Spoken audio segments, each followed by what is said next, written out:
How's it going, everyone? My name is Tarek, and today we're gonna carry on what we've done yesterday. But before that, I know I've been late 2 hours. I was supposed to stream 6 p.m. UK, and I was actually gonna miss the stream entirely today. But basically, what happened is I was stuck solving an issue, a DIY issue in the house. And it was one of these issues where I cannot let it go until I fix it, right? It's one of them type of issues. So I was like, oh my god, I might miss the stream entirely, you know. But I managed to do it. I managed to do it up to a point where I need to, you know, I can park it aside and carry on tomorrow. So that was good. But yeah, here I am. I know it's a little bit late to what we wanted, obviously 2 hours late, but I will stream an hour extra. So the stream was supposed to be 6 till 9. Now it's we started 8, so we'll try to stream till 10:30 or something like that.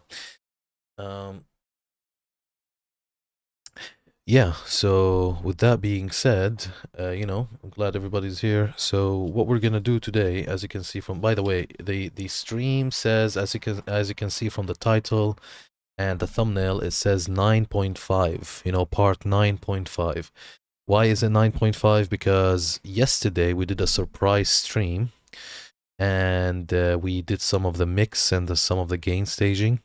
I'll show you how that sounded like. We ran into problems with Superior Drummer, where the stacking the snare was hitting every other hit. It was alternating, but we managed to fix that. And yeah, it was quite a good mix. We managed to get a lot of stuff out of the way for today, and I'm glad that I've done it, even though it was like a surprise unscheduled mix, because the Superior Drummer issues that we ran into yesterday would have really annoyed me if we ran to it today, you know, the actual scheduled stream. So yeah, that's why I called last stream is part 9, and today is 9.5. And we will carry on where we left off yesterday. So on the agenda, obviously carrying on the gain staging and mixing the band. We need to check the guitar level. I think last time they were a little bit loud. Check the hi-hat level, even from within Superior Drummer.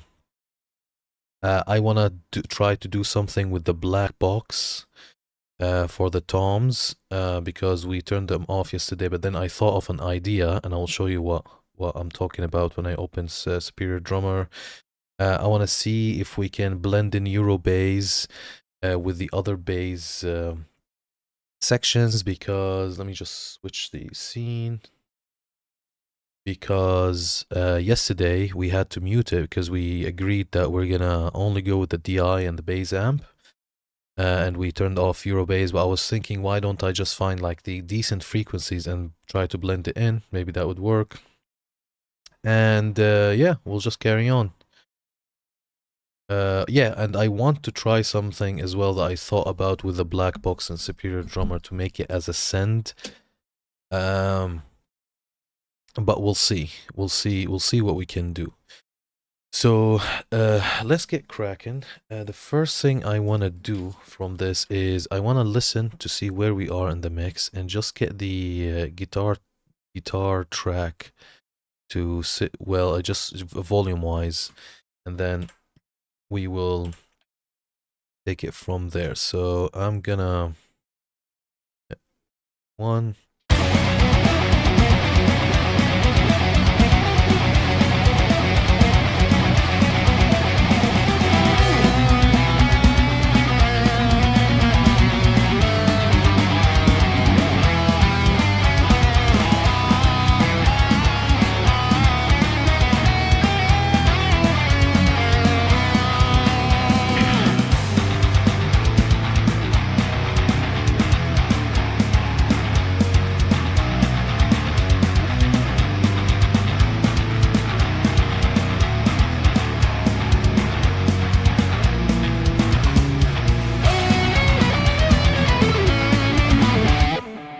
Okay, I don't know why there is a bass DI track here. I don't know how this got here, but we need to remove this. Doesn't make sense.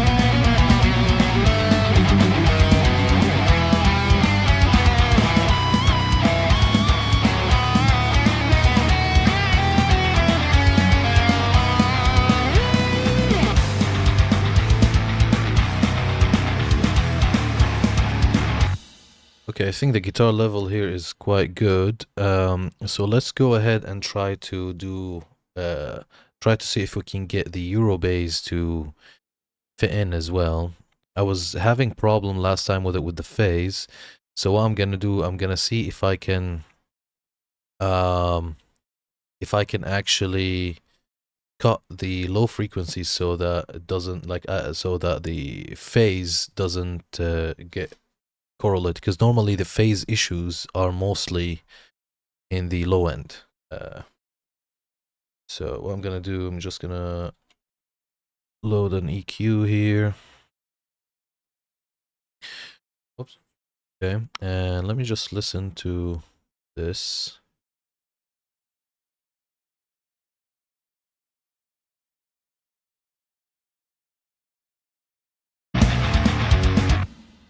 Okay, why is this muted?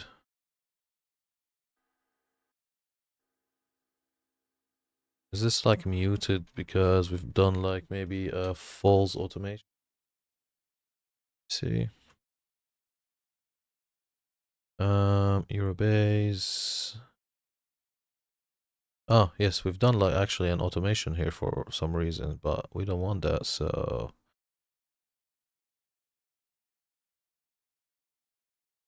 this is actually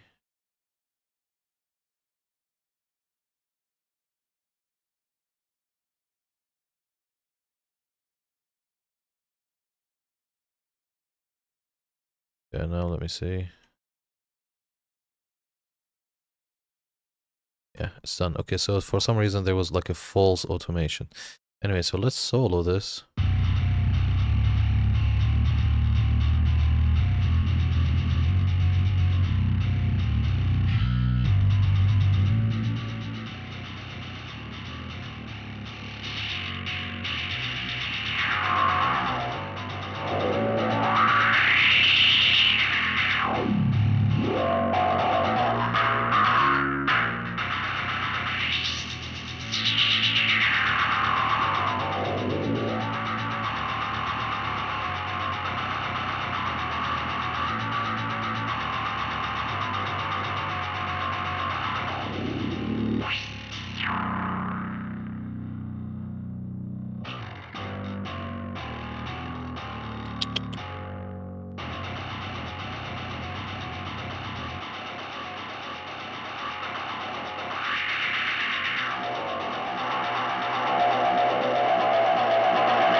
fantastic. So I think this works well now. I mean, I like this tone.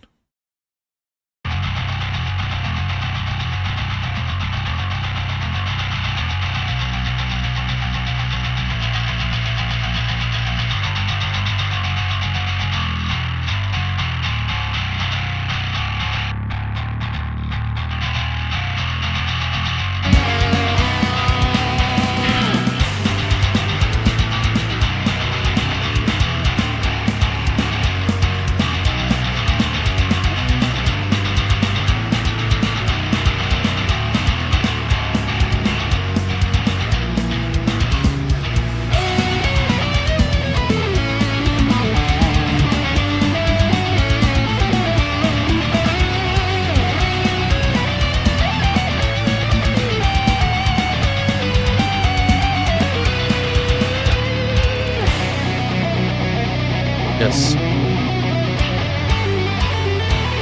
Yes, I think this is good. Obviously, for the bass, I need to check it on multiple sources just to see that the low end is is fitting. But for now, or on what I'm listening, I think it's good. I also, although I have headphones on, but I like to leave the monitors on just to get a little bit of monitor feedback. And sometimes I take my you'll see me take my headphones off just to kind of actually just hear the monitors by themselves. So fantastic. We've done the blend for the bass, and it actually worked out. I just wanted to try it and see if it worked out, but I actually added a lot of presence to the bass track. We turned the guitar down a little bit, so that's done. Okay, now we have a hi-hat problem here.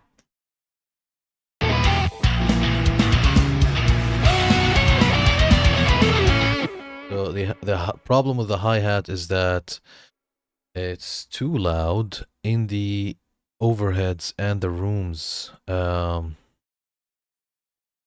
So it's not even in the hi-hat channel. It's just like the room channel and the hi-hat channel, and the overhead channel is getting too much hi-hat, which means that the balance between the hi-hat and other overheads, other cymbals, is off.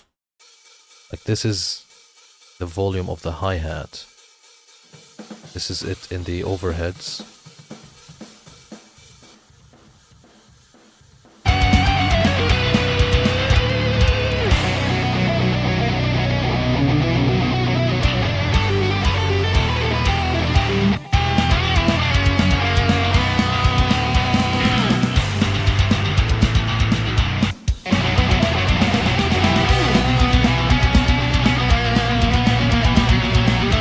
Imagine this is the hi-hat sound with the hi-hat channel off, right? So I think we need to see why is the overhead mics getting too much hi-hat comparing to other overheads, which I think, I mean, I've never mixed real drums before, but I think that doesn't make sense, because normally the mics, from what I know, the mics of the overheads are above the overheads and the hi-hat is a little bit below. So obviously the overhead mics will get hi-hat bleed, but louder than the actual cymbals, I don't think so.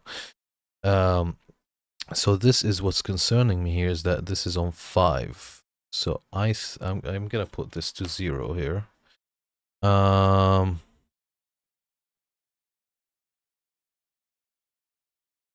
I'm gonna go to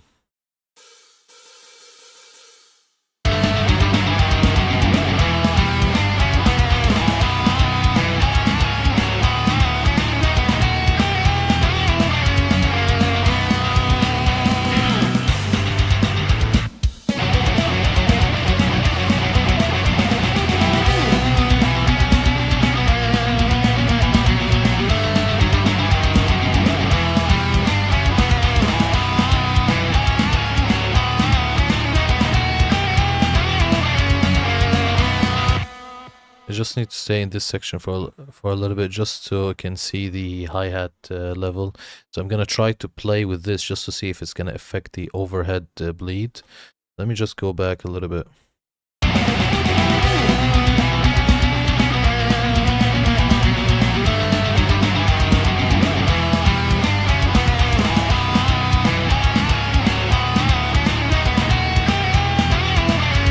Okay, so this has no effect at all on the overheads.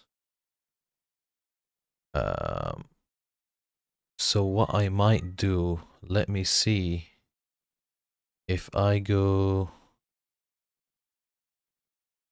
well, this is already minus 16, but if I go to the drums,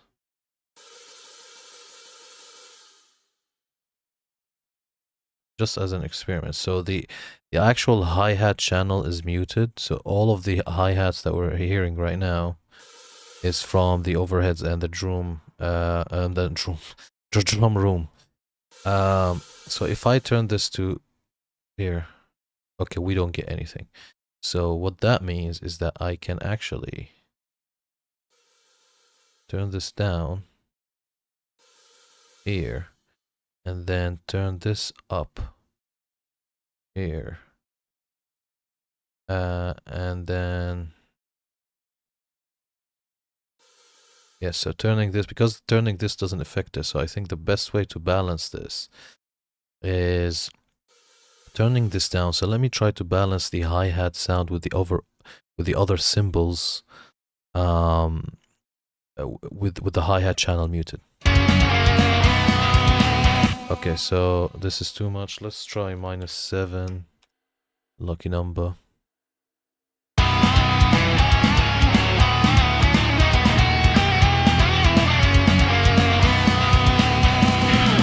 Okay, I think I'm gonna keep it here, and the reason is because the hi-hat has its own channel. So if it's a little bit quieter than the overheads, that's in our advantage, because you know, we'll be able to balance them out without the hi-hat going nuts.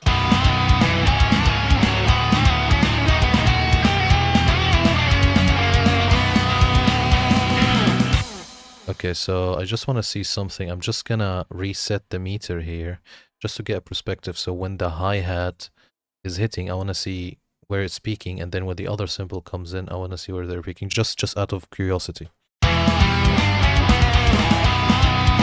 -21.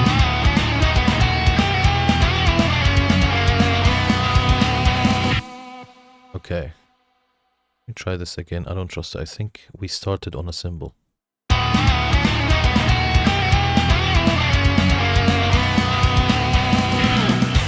Okay, so about a dB. So about the same. So if that's the case, I'm actually going to go a little bit less. So I'm going to go -10 on this. So let's try to reset. I want like 3 decibels of difference.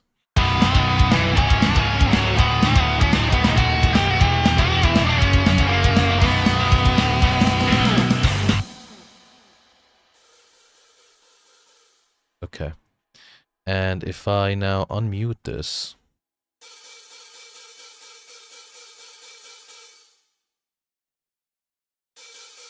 fantastic. So let me see what's happening here. I'm going to keep this at 0 and control the volume entirely from this channel. So let's see what we can do.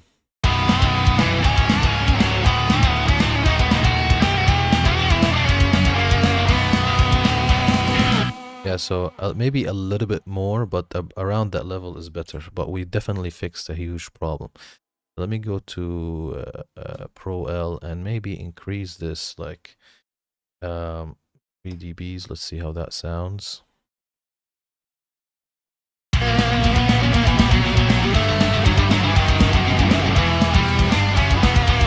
Too much. 1 dB. And the way you know too much is because when the other cymbals are getting played and the hi-hat is muted, you actually feel that there's a you know, a dip in cymbal volume. There's still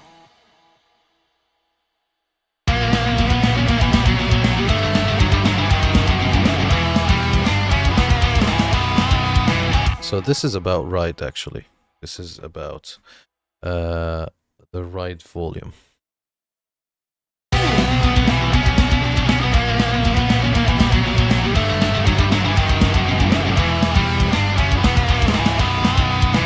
But now, what I'm gonna do is that the hi-hat and the overhead together, because I think the entire you know, cymbals are a little bit quiet, a little bit, not a lot. So I'm going to increase this by 2 decibels, but then I'm also going to increase this by 2 decibels.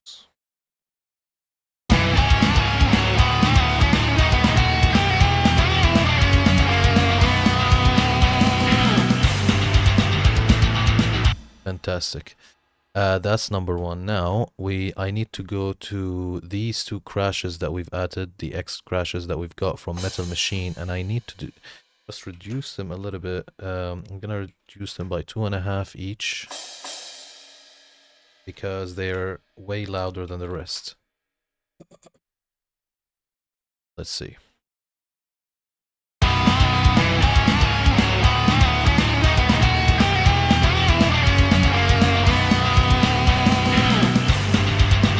So they're obviously now quieter than before, but they're still louder than the rest. But it's fine because I got these 2 symbols from the other libraries just because I wanted to add you know, the like new section type of simple crash, right? So and that type of momentum.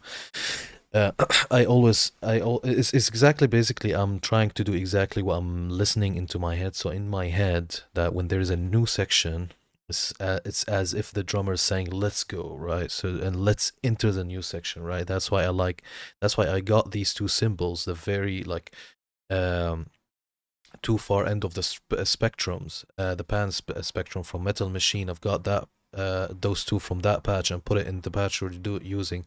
Exactly, because I want in every single time that we do a new segment, a new bar, not a new bar, sorry, a new segment, like here from guitar solo to organ solo, or even halfway in, I use those 2 crashes instead of the 2 middle ones, just to, because they're wide, and kind of like to emphasize that this is like a new downbeat, basically. Or a new repetition, right? And I use this, it's kind of like a signature sound. I use it in every single song. I try to find a drum kit that has 2 far, very extremely panned cymbals, and I put them whenever there's like a dual crash on a downbeat or a transition. I use those, and I want those to be louder than the rest.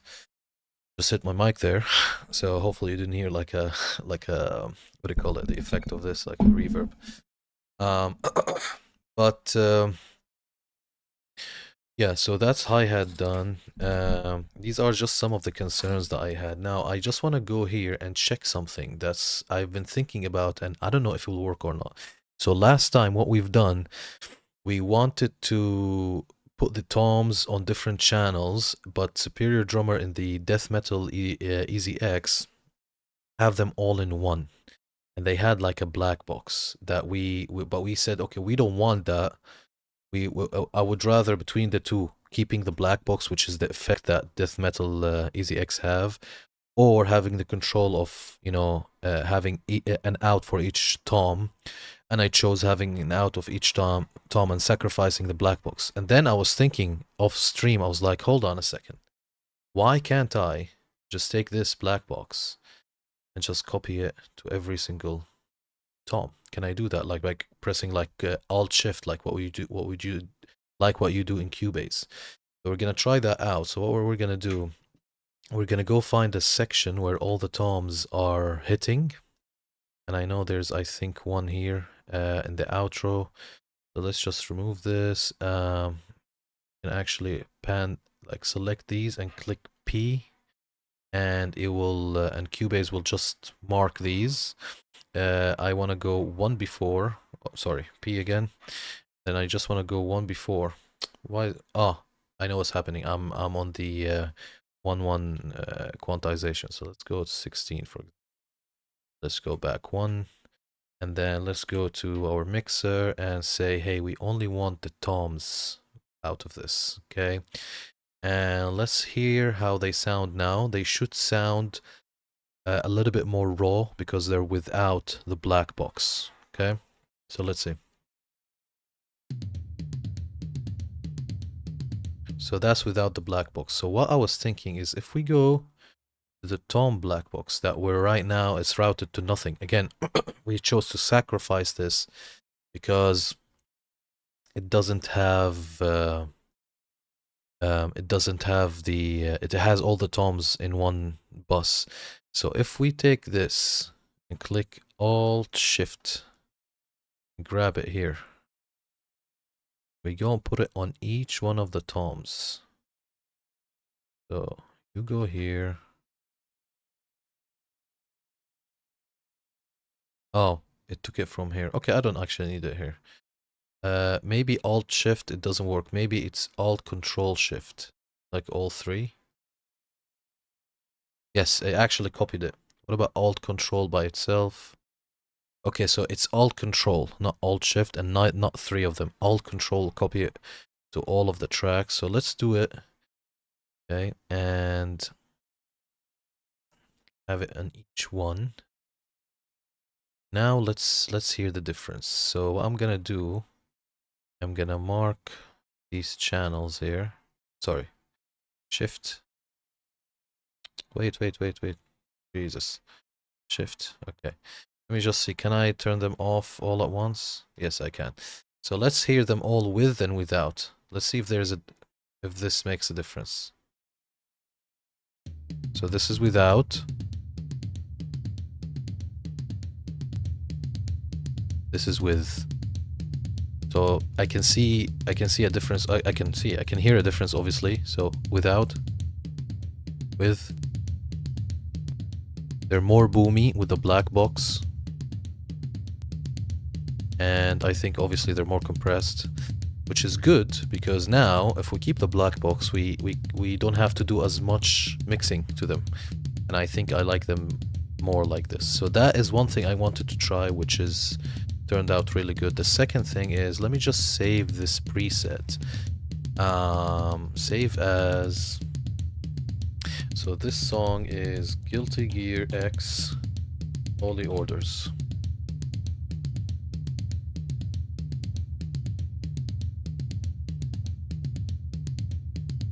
Not sure. It seems like I've saved something here, but I don't know what this is. 21st of January? I can't remember saving this. Maybe I did, I don't know. If it's 21st of January, then it's definitely in one of our streams. I'm just gonna write this and overwrite this. Okay. And now what I want to try is also I want to try something with the black box. So what happened is same thing. The Easy X had a black box on the out of the entire mix, but we didn't want this out because we wanted separate outs to go to Cubase, right? So we had to sacrifice this, and I don't know why I didn't think of like getting this black box and putting it on each one. And I don't know why I didn't think of that. But now I'm thinking of something even different. I'm thinking, why don't we create a bus, call it black box, right? And copy this and put it here and send everything to that black box, right? And then have an out for it. And then maybe try to see if we can use it as some sort of a parallel effect, right? So I really want to try this and see how it's gonna end up. I think this is a little bit interesting. So what I'm gonna do, I'm just gonna go to this one shot. We're not using it because I'm not using the one shot thing. So let me just disable all of the part of the drums that we're not using. So the one shot, the shaker, and the tambourine, I think it's called. How do you pronounce this? Tambourine. Yeah. Okay. We don't need this. So now we gained 3 more buses, right? So I'm gonna type here NA2.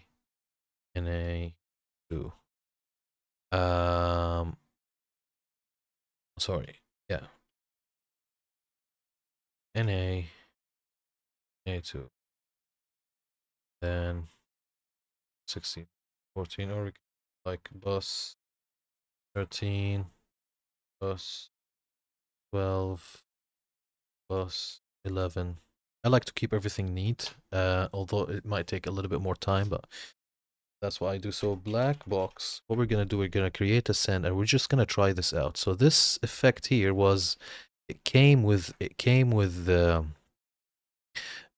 death metal on the master of the mix of the Superior Drummer patch. So what we're gonna do, we're gonna try to see if we can create a send and just blend it in with the drum sound that we're gonna have. So let's put this here for now. Let's turn this off because we don't need it. I'm gonna turn this to 0 for now.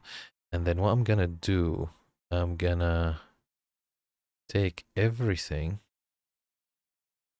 and then I'm gonna select, wait, can't I do, oh you can't. So bus black box. Okay, so all of them been routed to black box. Can I just move them all so they can be, no. Just wanted them all on the same level. Okay, it doesn't matter. So they're all going to the black box thing. And is it 100%? Yes, so 100% going there. Okay, so what I'm gonna do now, now obviously the black box doesn't have an out. Oh well, it has an out 1, 2. But we don't want this out. We're gonna go and create a new out called black box. Oh, didn't write anything. Come on, what's wrong with you? Okay, it doesn't want to write letters for some reason. What? This is crazy. What do you mean? What?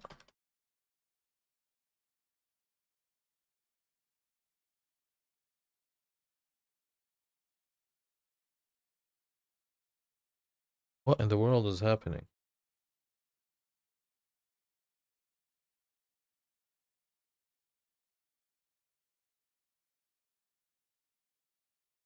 Ah, I turned to Arabic. Fucking hell. Okay. Okay. Black. Let's go back. So this is bus 16. Okay, so black box. Okay. Cool.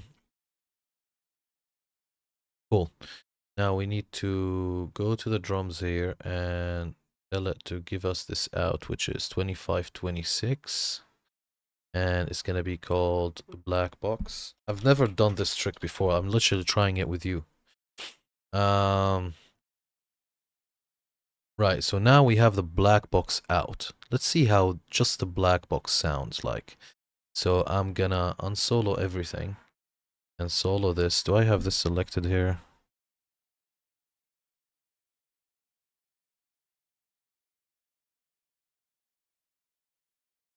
Ah, here it is. Okay, so we've got that. So let's see how this sounds. I'm actually excited for this.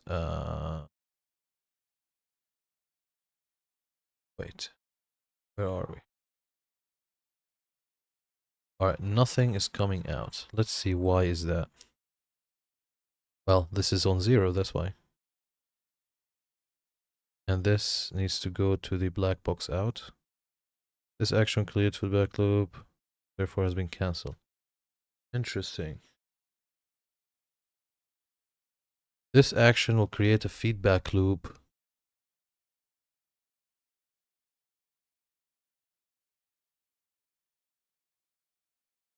Why though? Am I missing something? So all of them are being routed to the send.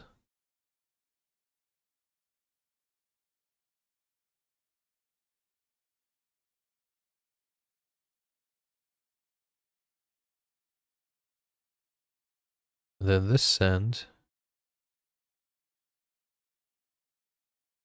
Oh, I think I've selected the bus. Yes, my bad. Yes, I've selected the bus, idiot. So these are the outs, these are the buses, right? So I need to select the outs, okay. Now.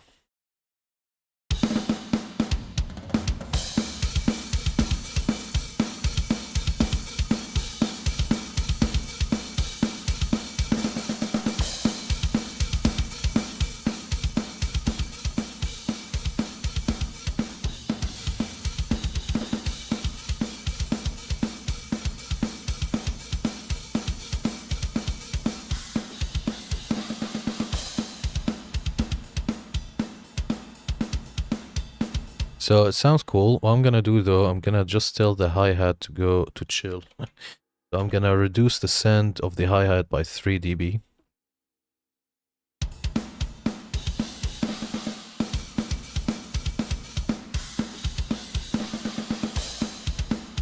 Come on, just play this part for now, Jesus.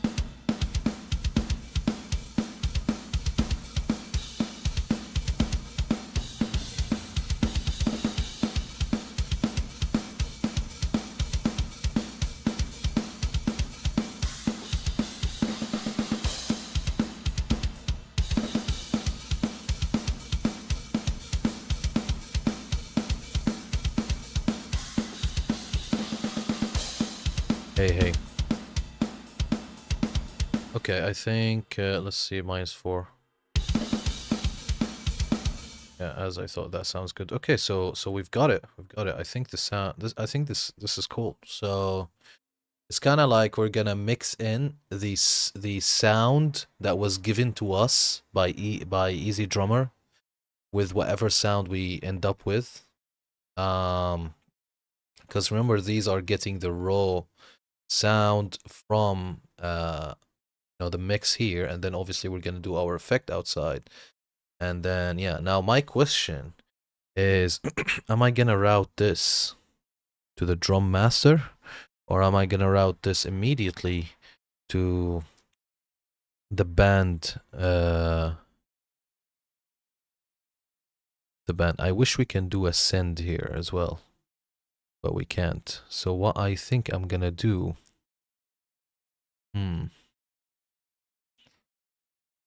I'm gonna think about it. I think I might do something where I'll create a send that this goes to 100% without anything, without any effects. And then I'll blend in the send there. But then, yeah, I might just as well just send this to the band master immediately. That's the case.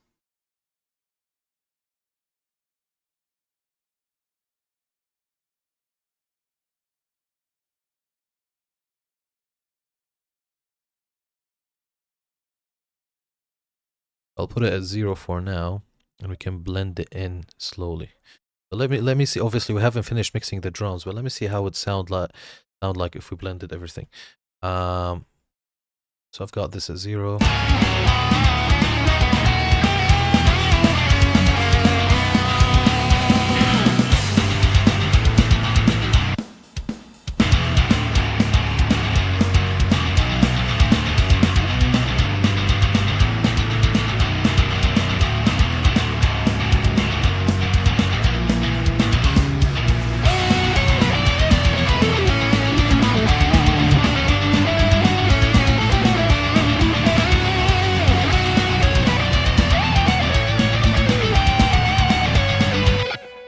Yeah, I think this sounds cool. I think I might compress it, or maybe squash it, maybe limiter or extreme compression, maybe saturate it a little bit and see if we can get a cool sound out of that. But I'm gonna put it at 0 for now, because I don't need it at the moment. I just want to make sure that I'm mixing the drums correctly. Okay, so yeah, we've done that, and that was a cool little trick. I might actually clip that and put it on YouTube. Move black box to toms, try black box send. So we've done all the kind of checklist try, and we still have some time. Okay, so let's go back to actually mixing. So now that we've got this point here, let's start bringing in some effects. So let's mark the track again. Let's mark it up to here.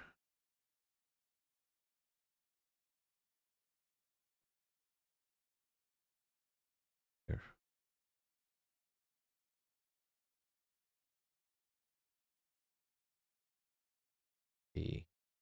Yes. Yeah, that sounds good.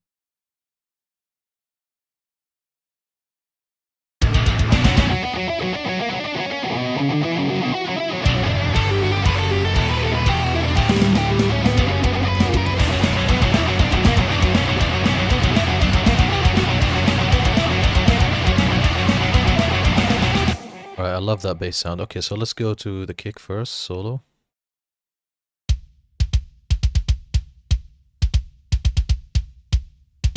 So we're gonna use the JST Drumforge comp.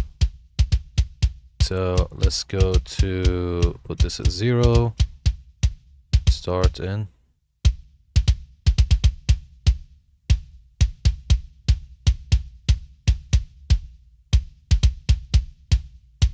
Sounds good.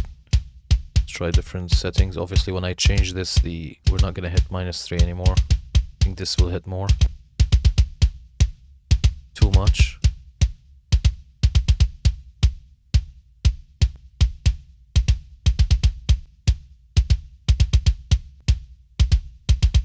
Yeah, we'll just keep it where we left it at medium. Happy medium. Go to Saturn and see what we've done in previously with our with the other song. So without.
-3 will sound good. So what I've realized when I'm listening to this, that it would be cool to distort this just a tiny bit. So I'll put it at 10%.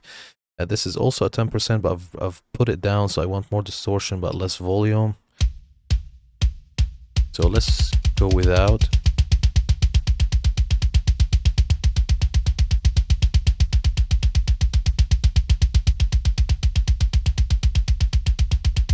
Okay, let's go a little bit -3.5.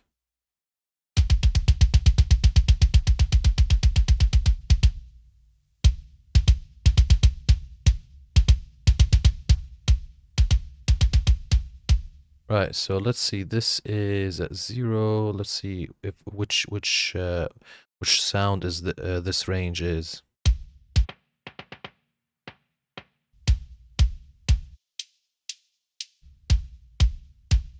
Right, so I've got the attack here a little bit, and this is a little bit reduced, so let's put it back at 0. Let's see how it sounds in the mix.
I think it sounds good. let's carry on. Let's leave it at that and carry on. Now next is our bass. There's not much to change here, to be honest with you. We might be careful of this because I'm pretty sure I played with this when I was mixing the other song that I got this preset from. So I'm just gonna put it as on 0. Actually, let me just leave it at -2 and just see if it gets quieter. It's 2. All right, so without.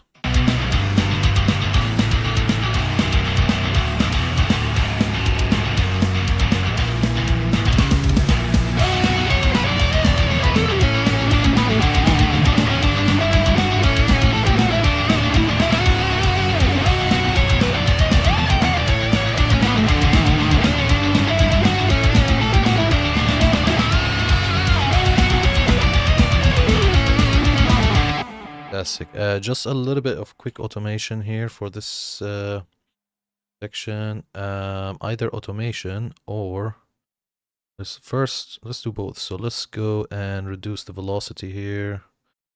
So what do we have? We have 112. Let's go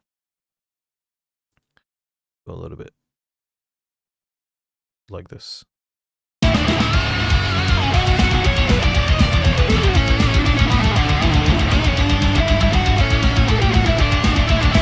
What a fool. I've done the snare. What a fool. Alright, let's go to the kick.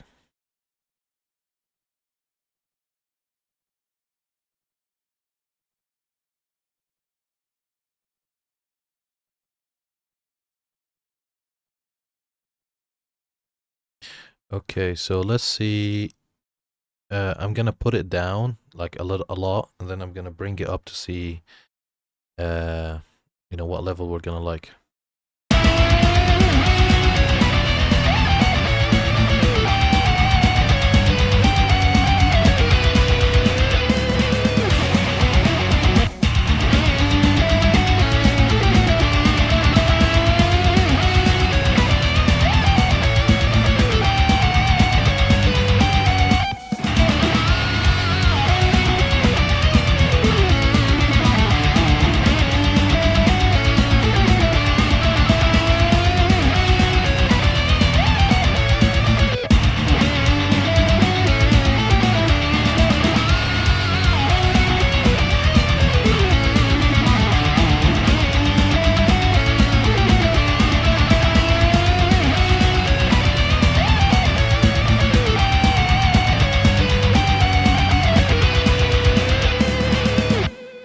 Also, I'm just gonna make the drummer do a little bit more mistakes here because it's very like machine gun type of thing.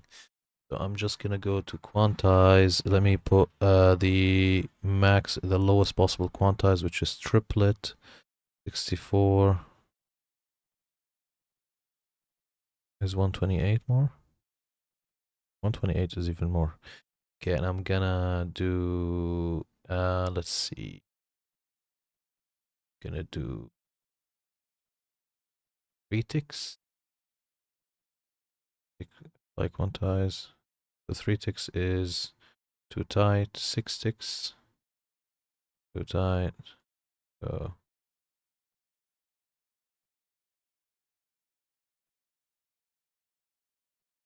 $15 ticks.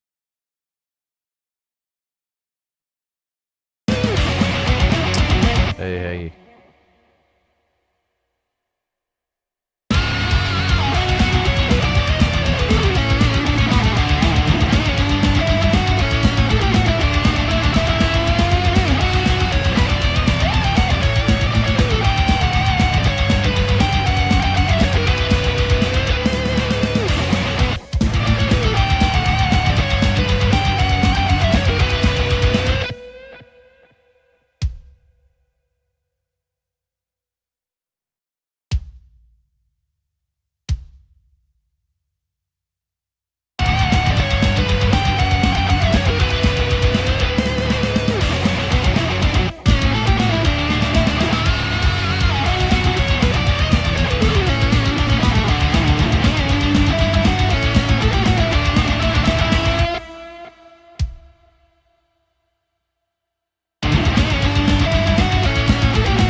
So the parts where the drummer is doing a lot of mistakes, I'm kind of correcting. And the other parts I'm just leaving.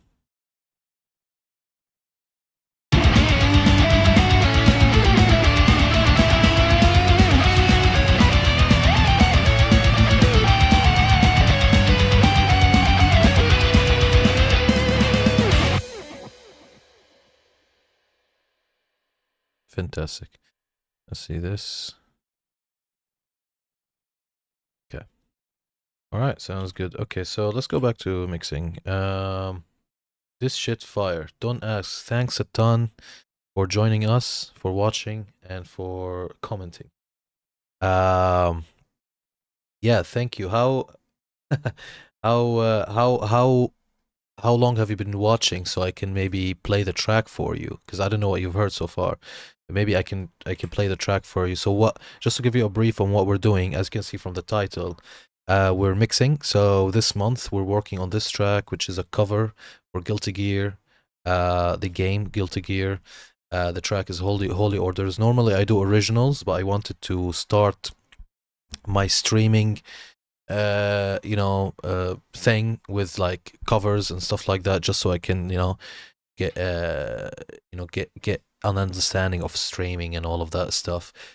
But yeah, so we were doing, this is like the 9th session or something on this song this month, and we've reached mixing. We've started with gain staging. So we've gain staged the band. There's an entire orchestra and some synths, so maybe I can play that for you and you can see how that all sounds. I think I've got the orchestra mix, the orchestra master at 0, so I don't know how it will sound in context because we haven't mixed it, but just for the sake of you like seeing like what we're working on, I'm just gonna put them to 0 and see how they sound. But again, we haven't reached mixing them, but let's see where we are.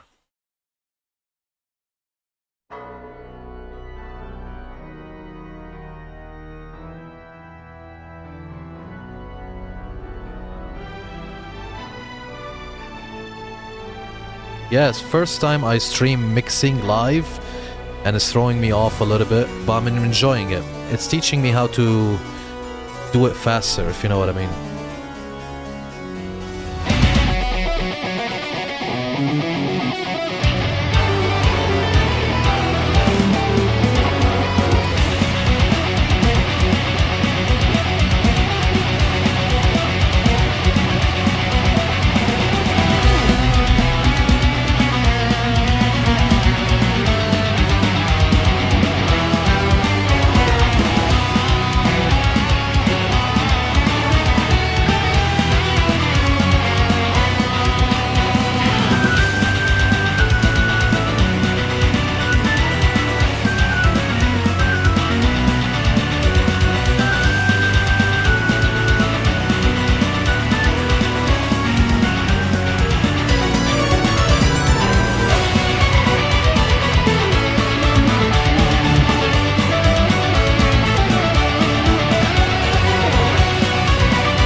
So that's half of the song. The second half repeats. There is a little bit of variation, like the second solo is longer, the outro is different, but that's kind of like the premise of the song. I'm just gonna put these back to 0 because we're mixing the bandmaster now. And yeah, it has a powerful kick. This is actually what we're mixing right now. We're at the kick. So we've gain staged the guitar, we've gain staged the bass, we've gain staged everything. Now we're just doing some mixing. So I've just finished the kick. Now we're just gonna do the snare. So the way I do it is that I load presets from like my previous song. So the previous song that I'm getting the presets from had like a good kick and the drums was good, the guitar was good. So I was like, let me just use that preset, those presets to put them on, but I will change them as I go. So So this kind of was the sound of the preset of the song.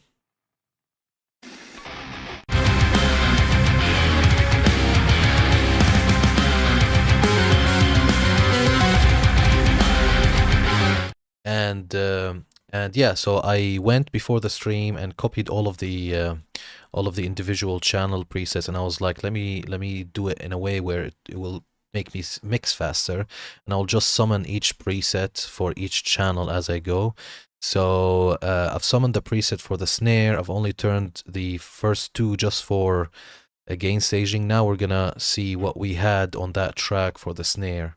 So I had virtual mix rack apparently. So obviously the input is not going to be the same. So I want, when it comes to the distressor, I want to, with the snare, I want to reach 12 gain reduction, because that's, I think, when the distressor starts working best, or at least 10. So let's see how our snare sounds like without it. I mean, it will be helpful if I put a section where the snare is playing. And actually, let's put this to, let's go from theme, put quantization to 1, and then let's put a loop on. The preset already sounds a lot GuiltyGeary. Oh, are you familiar with the game? I've actually haven't had a viewer that's familiar with the game, but yeah, if you are, I'll be really happy about that. It's a game that I grew up playing, and I loved the instruments there. And I loved all of the work that Daisuke did for the game. Right, so let's hear the snare without the mix. Okay, so let's see what we had on in the previous song. So already adding a lot of punch, so I'm just gonna increase the input until it reaches 12. If it's too much, we'll back off.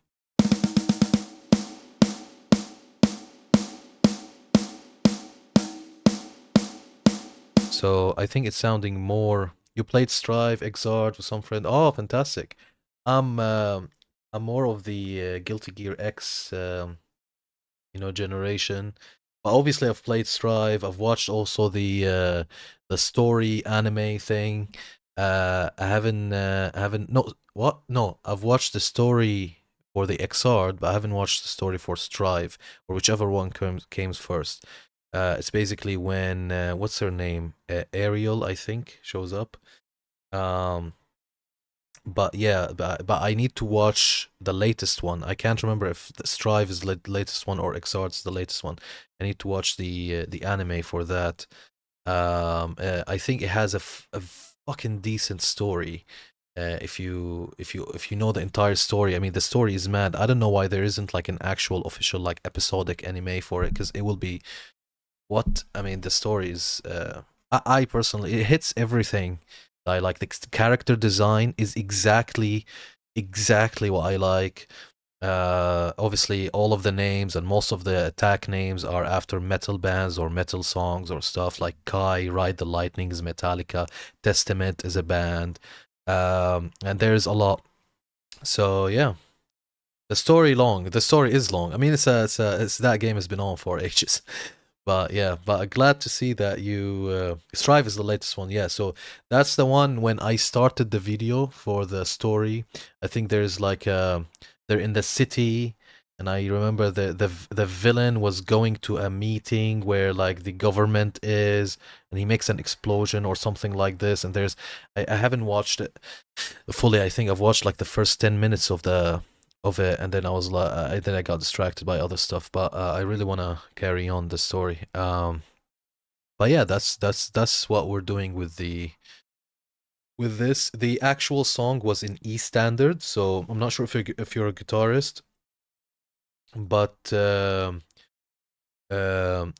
it's an E standard normally. But this one I'm doing it in B standard, so it's way heavier than the original one.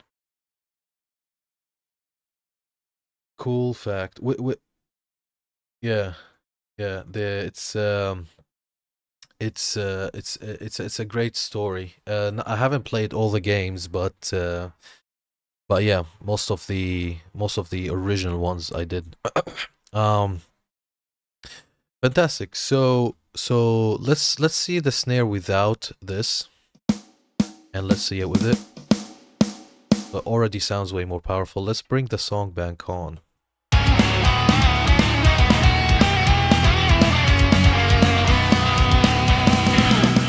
Fantastic. Already sounding really really powerful. Maybe it's a little bit taking more power than the kick. I'm just gonna go and see the meter where it's stopping. I'm gonna pull it back a little bit with a trimmer. Maybe I'm gonna pull like 2 dBs. Actually, let me write this. Can I write here? Minus 2 dB.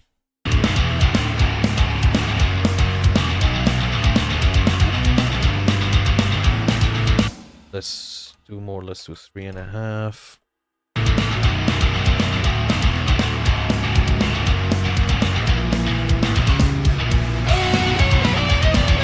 I think that level is fine. You want Robo Kai in Strive? You look cool. Yes, yes. Robo Kai is actually, it had a.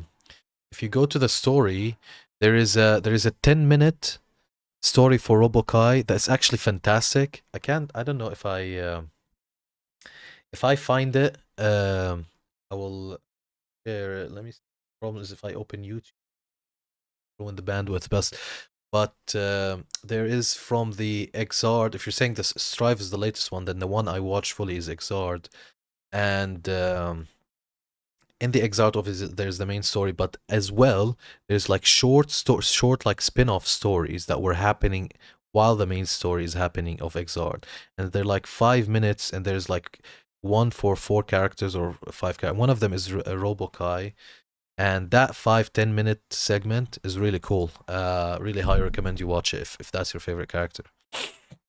Right, so after that, it seems like in the preset we've put Saturn on. So let's see what Saturn is doing with the previous preset.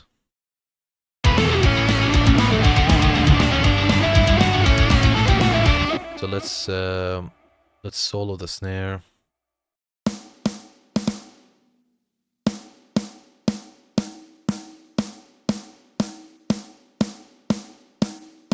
So very tiny distortion. I mean, I can see it's already 20% on this band, and about 20% of this band, nothing here.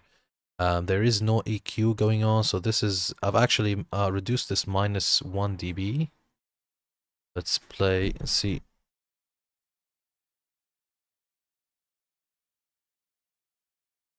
One second. Where are we in the song?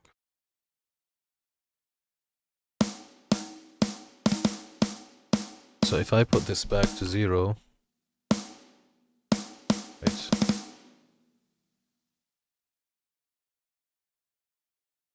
Back.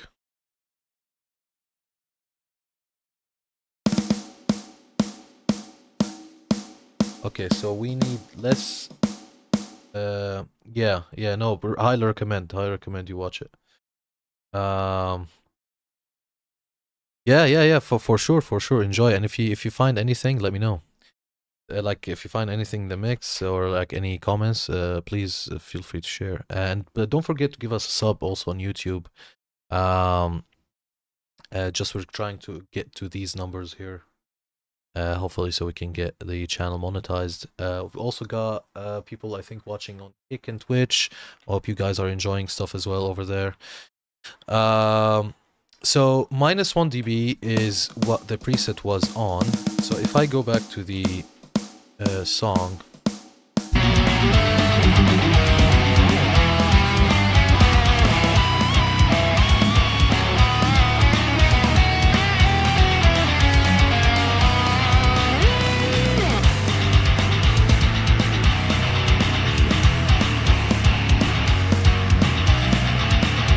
so unlike what was happening in the previous song, I'm just gonna keep this at 0. I can see here that I put this at minus 1, and I like that, so I'll just keep it at minus 1. So that would be good. Yeah, thanks a ton, much appreciated for the sub. Don't ask. Yeah, and by the way, we stream every Friday and Sunday. It's fixed time, so you know, it's more predictable. You can join us when you can. So Friday 8 p.m. UK time and Sunday 6 p.m. UK time. Today I was a little bit late, as I said at the beginning of the stream. I was doing some DI work. I couldn't let it go. And it was like in this situation where I can't just leave what I was doing in my hand, and you know, I started to get stressy because I was gonna miss the stream. But I was like, no, even if late, let me just stream it. So I managed to get here. So I'm gonna do 1 hour extra today than what I do normally. I mean, normally we finish now on Sunday, but I'm gonna stay an extra hour or hour and a half to stream more, and to hopefully finish more of the track and chill with you guys. Right, so let's go to rack toms. Actually, let's finish what we had here. So let's go to the hi-hat, and for this one I'm gonna highlight the hi-hat section. So let's go to open hi-hat. Let's highlight this. Click P on Cubase, and I have loop already selected. So let's start with an EQ. This is, as you can see, the EQ that was summoned from the previous preset from the previous song, or not previous song, 2 previous songs ago. And this, let's hear the hi-hat without it. Am I on the proper section here? No. Go to the correct section. The loop. Okay.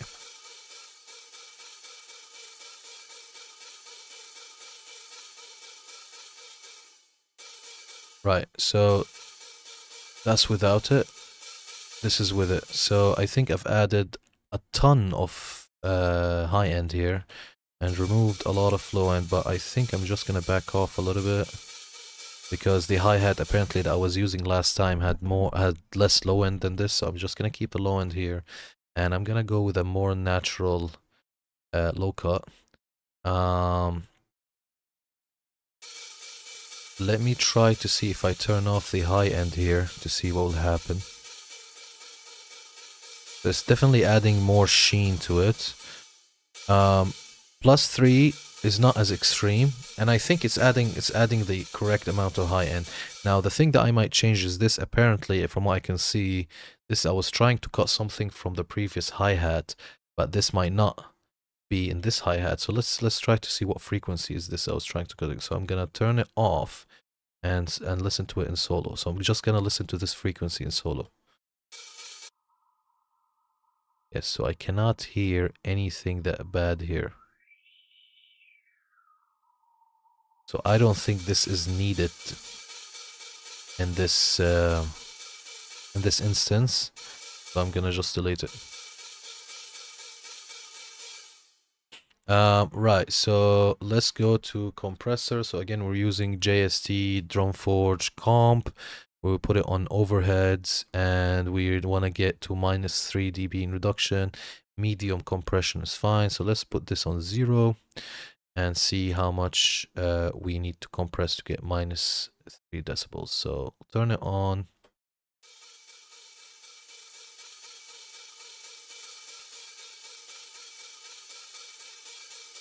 So just here sounds good.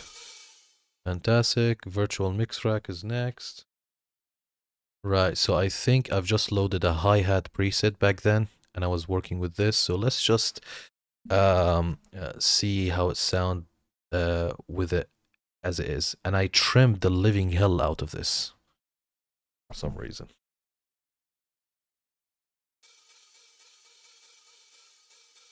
Okay, nothing's doing anything. So what we need to do first, bypass this one. Second,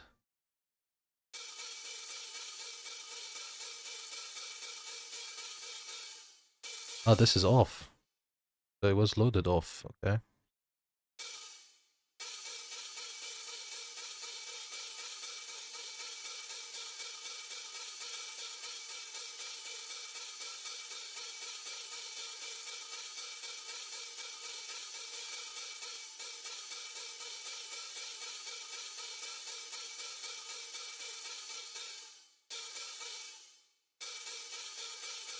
Yeah, we're just gonna put it at 3.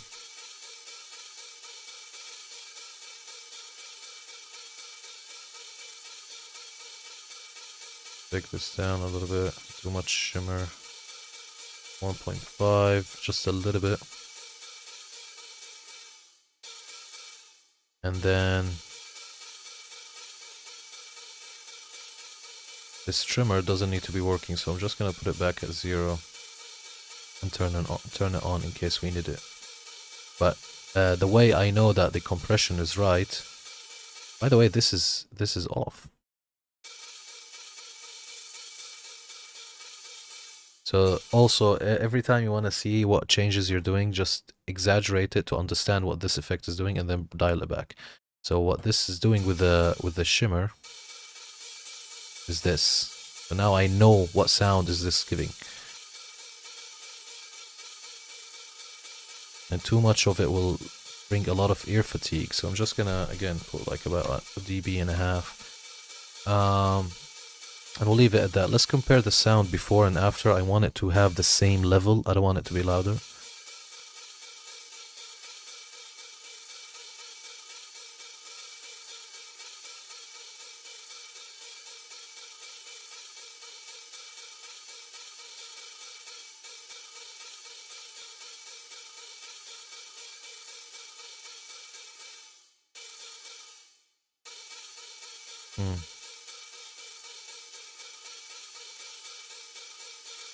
There's a little bit of extra saturation. Let's dial this back. I think because the drive is on 6. Let's put the drive on 3. There's too much like when you turn it back on and off, you can hear like bits and a little bit of fuzziness coming from the drive knob. This is without. This is with. I think now it's better. So yeah, just adding a little bit of quality to it. Okay, transient designer. I'm not sure if I need this here. I think I was having trouble with the hi-hat from last time. But let's see what this is doing.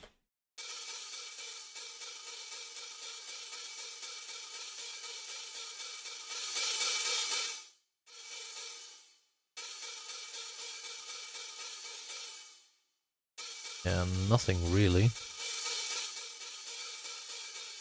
Yeah, I don't need to play with the transient on this one. I think it's fine, so I'm just gonna remove it. I think I wanted to get like more of the stick attack in the previous song, but I think it's fine here. Like if we listen to it with the track.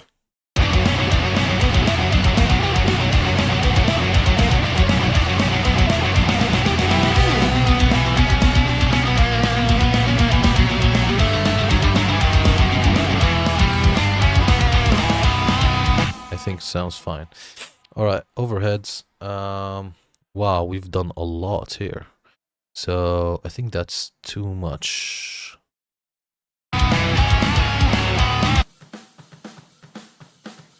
I see.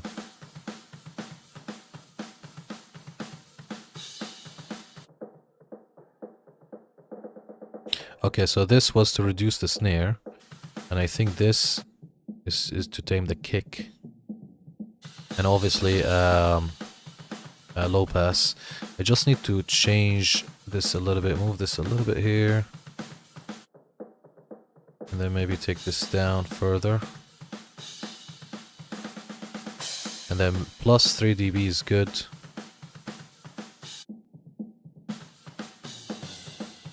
So this is without. It's without. It sound cuffed. With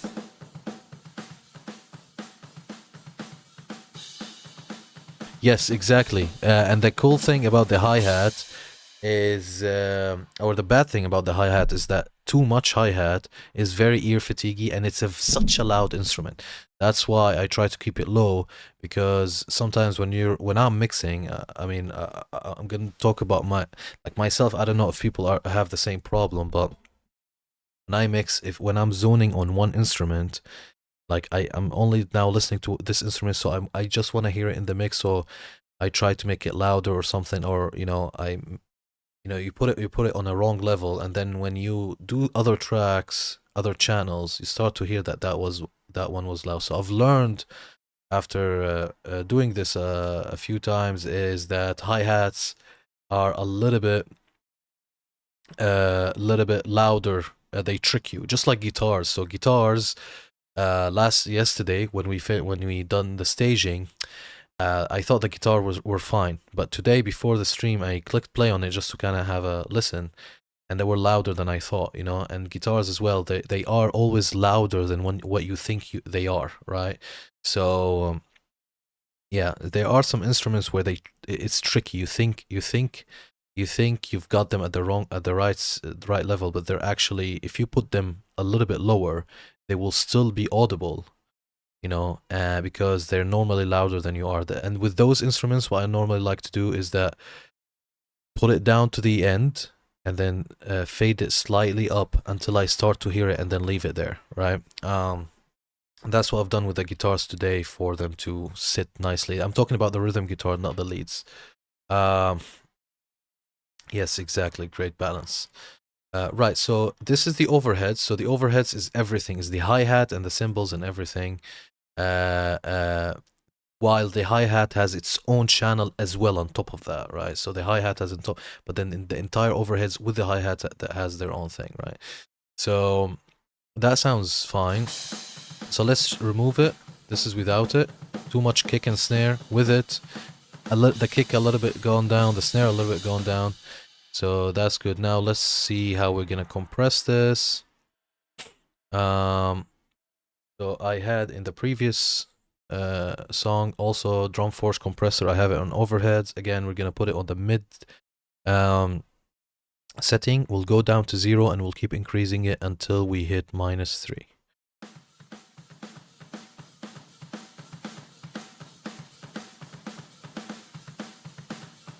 Now, what I can hear here is that there's too much snare, so I'm gonna go and just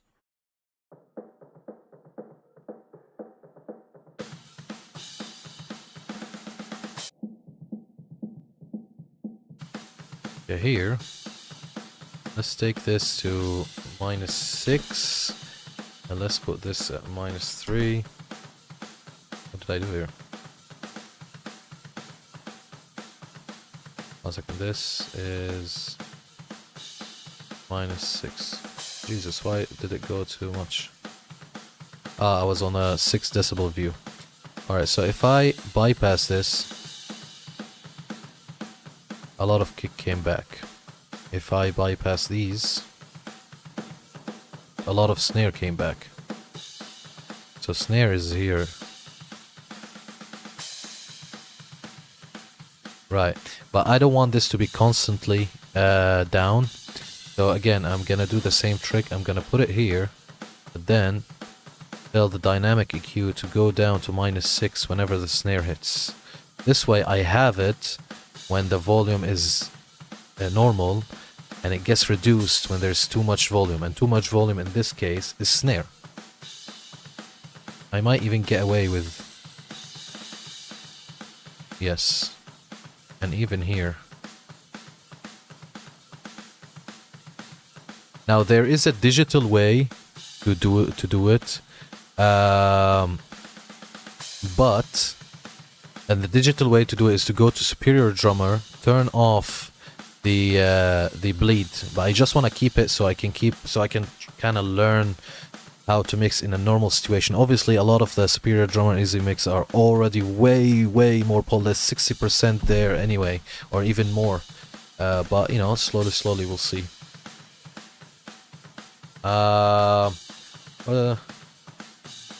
Yeah, so you listen to music mostly in the background. What kind of music do you listen to normally? So that's compressor is done. Actually, let's check now the volume of the compressor. It's changed, so let's compress more.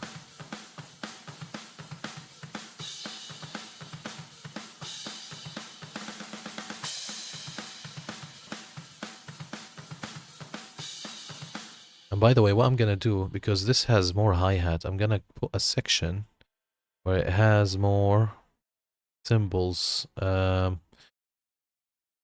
So for example, this is ride.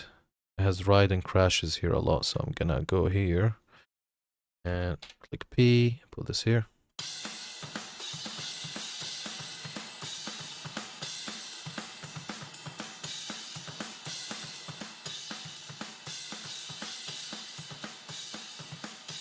All right, now much better. You're a speaker? Really? Right, so do you listen to, like, let's say, rock stuff? And some of the greatest... Okay, Weekend.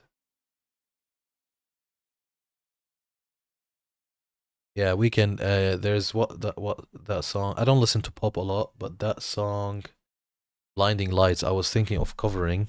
Maybe I'll do it. But the problem is it will be without vocals, so I'll make it a little bit more heavy. But yeah, I think it would be cool. I normally only listen to guitar stuff, right? So I grew up listening to guitar stuff. If it's not guitar, I'm listening a lot of lo-fi right now, and when I'm working or when I'm doing any task, I listen to a lot of lo-fi. I listen to a lot of composition and orchestration. If you came 3 streams ago, you would see me orchestrate this song, because the regular holy orders for GuiltyGear, it has strings, it has organs and stuff, but it doesn't have like brass section, epic orchestra. I enjoy orchestration a lot, stuff like that. There is some pop that I appreciate. I don't go out of my way and listen to it, but there is some pop I appreciate. I also, I've got a fiance and a daughter, so they always put a lot of pop, Dua Lipa and ABBA and some other stuff, Ava Max or whatever. And yeah, I know that stuff. I hear that stuff from there. Other than guitar, by the way, Elton John stuff. I like Boogie Woogie Blues. I don't know if you know what that is, but it's a very fun type of blues. Yeah, orchestration. Normally, when I say orchestration, I'm not talking about like the classic stuff. More of the pop culture orchestration. So something like, for example, Final Fantasy VII, Death Note. When I say Death Note, I know that a lot of the OST doesn't have orchestration, but a lot of them does. For example, the Attack on Titan openings, Prince of Persia, things like that, really. The guitar stuff, you're a drums guy. Yes, drums is, I really regret not learning it, but I would say in drums, my favorite shells is cymbals. Yeah, Boogie Woogie is, if you YouTube or Google Boogie Woogie Blues, you'll see what I'm talking about. It's the one that goes da da da da da da da da or something like this. But yeah, that's very, it's very dancey. It's the dancey blues, right?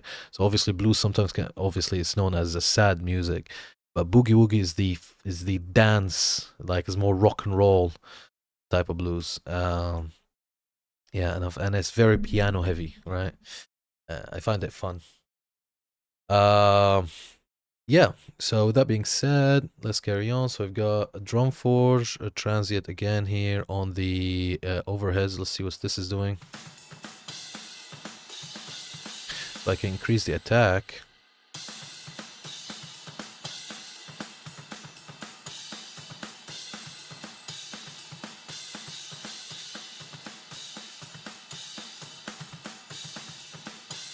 I think this sounds good here. We'll leave it at that. Let's see how it sounds in the mix.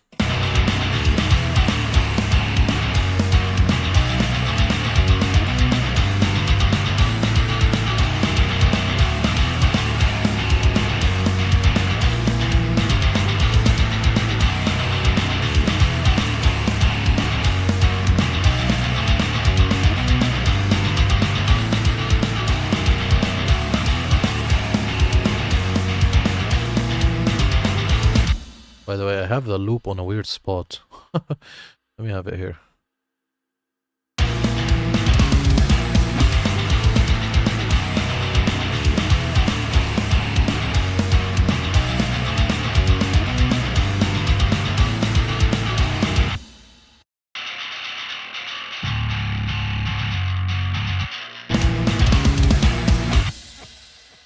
think this can go minus... Yeah.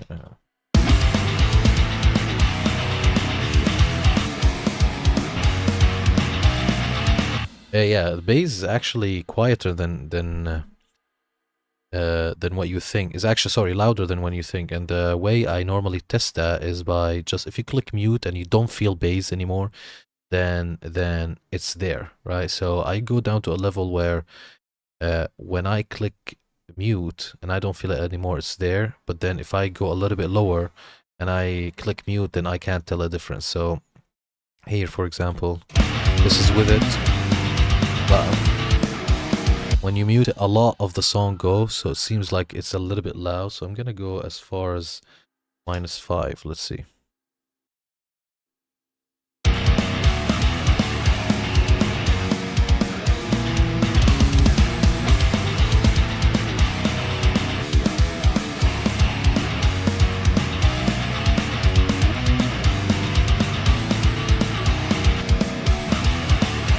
I think it sounds good here. Let me just try to see -6 just in case. I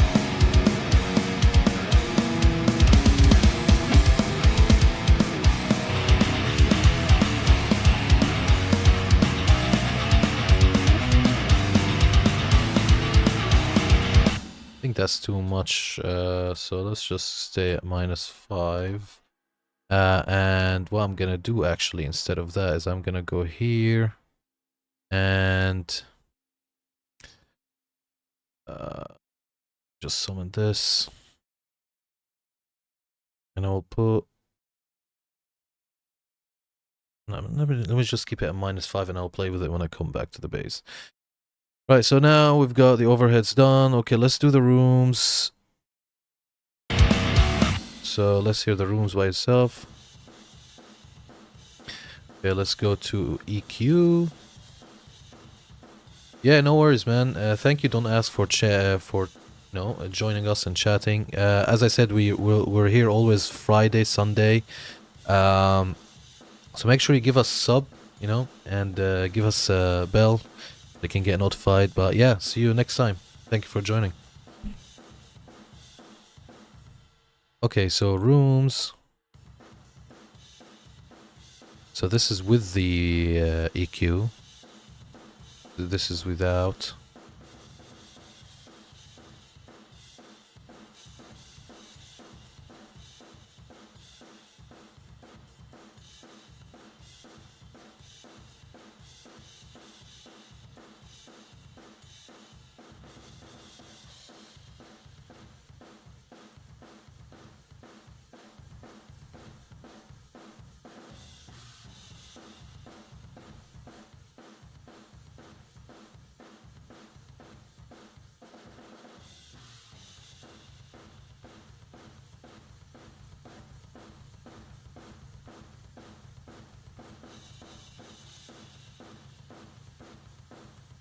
So let's put a high pass filter, not a very extreme.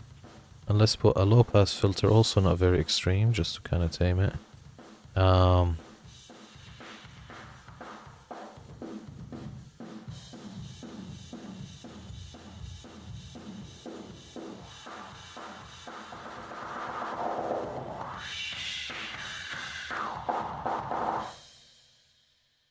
Okay, so I don't hear, normally when I do, what I do with rooms is I try to sweep for like bad frequencies. Not gonna lie, I didn't hear anything bad per se. But I'm gonna carry on. 1 second. And see what else we can get out of this. So I just removed this. This is kind of like the baddest one. I've also just realized I'm on 30. I don't want that. Let me go here. That's too much.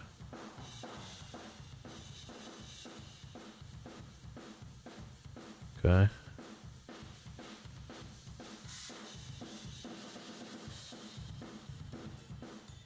Let's put a dynamic EQ here just to tame these.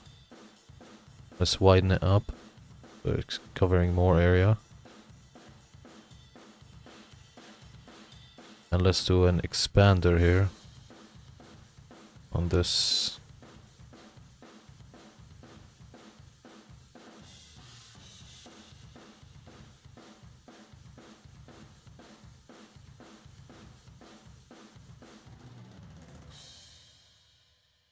2 decibels is good.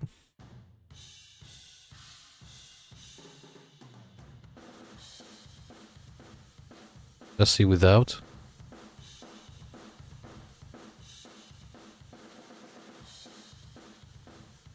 Okay, cool. Oh wait, no. Let's first go back to 6 decibel view.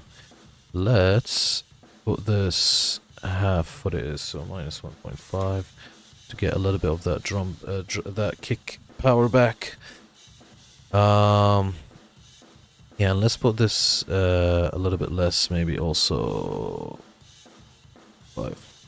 Let's see without. With.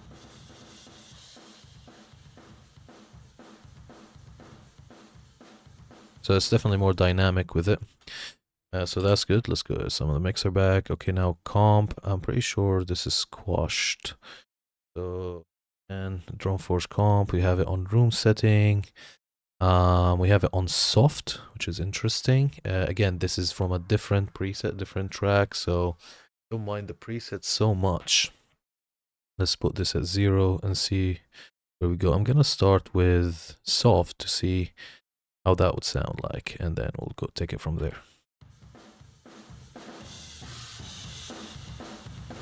Okay, it's barely doing everything, anything even on 100. So let's go to mid. NikoCsYou on Twitch. Hi, how's it going? Thank you for joining the chat from Twitch. Where are you chatting from?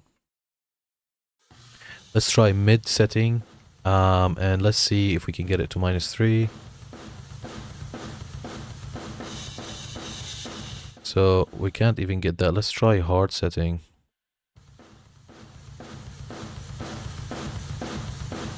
Okay, in this case, what we're gonna do, we're gonna put more input and then drive the output out. So I'm gonna just reduce the output to, from Montreal. What's the time there? Let me guess. It's 5 something. In the UK here, we're 9:42. I guess you're 5:42 or something like this. I've got a couple of friends in Montreal. Oh yeah, cheers. Thank you. Yeah, it's it took me a lot of time to get the setup, but yeah, trying. I might 4:45. Haha, I wasn't. I wasn't so. I wasn't so off. By the way, don't mind this the Streamlab thing. I've just started streaming, this month, so I'm still figuring some stuff out, and I thought that I would start with a cover song. So there's a game called GuiltyGear, and I'm doing a cover for the track Holy Orders. Normally I do originals, but this one is a cover, and much appreciated for the follow. Thanks a ton. Yeah, and we're doing mixing now. So I've done like I think 9 streams already, and we've done everything from putting it together, orchestrating it, adding more orchestra than the original one, and doing some post-production, and now we're in mixing. So I think between this session and on Friday, because we stream Friday, Saturday, Friday, Sunday, as you can see on the schedule, I think we'll finish the mix and we'll start the next song, hopefully. But just to give you kind of an idea on how the song sounds like altogether, just gonna unmute everything. And let me just bring the orchestra up, because I've got the orchestra and the production stuff down. I'm just mixing the band now, but I'm gonna put it up, even though it's not mixed, just so I can hear kind of what we're working with. I'm gonna remove the loop, and let's start from here.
Yeah, so that's pretty much it. But you're saying you make cinematic music as well. That's fantastic. I'm glad that I've seen a meta composer on Twitch. Yeah, I figured out that.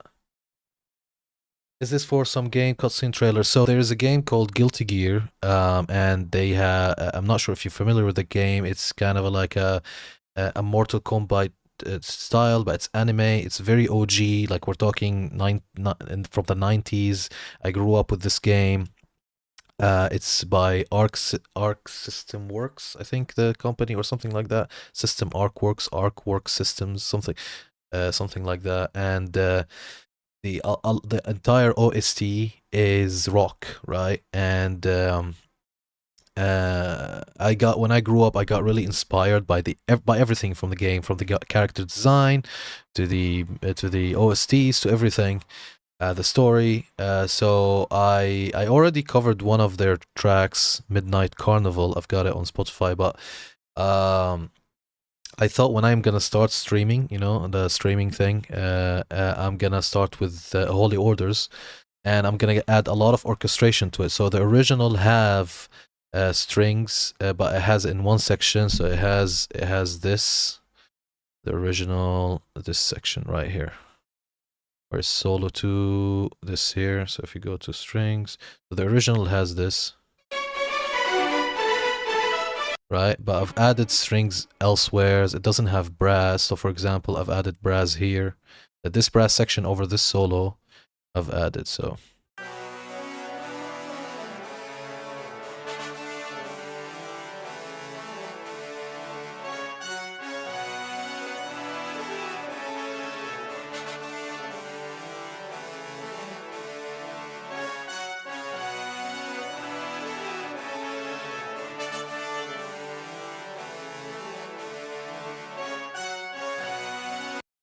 I've added some,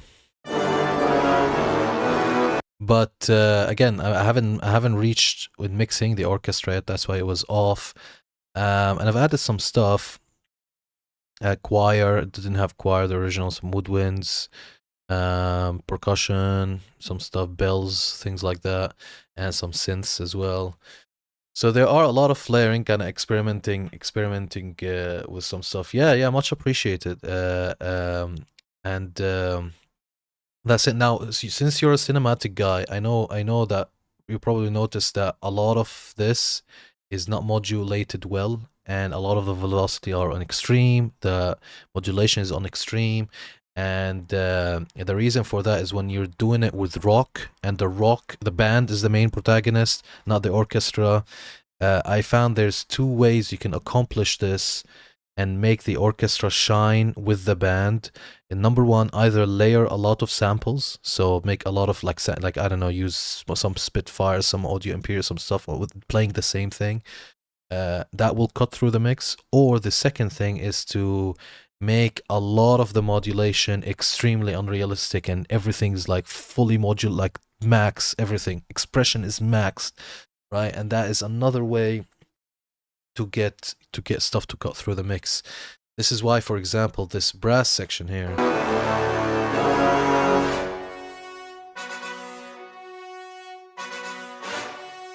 like forget the volume, but the dynamics is bomb, is like maxed, right? And that's why everything, like even in a string section here where there are chords,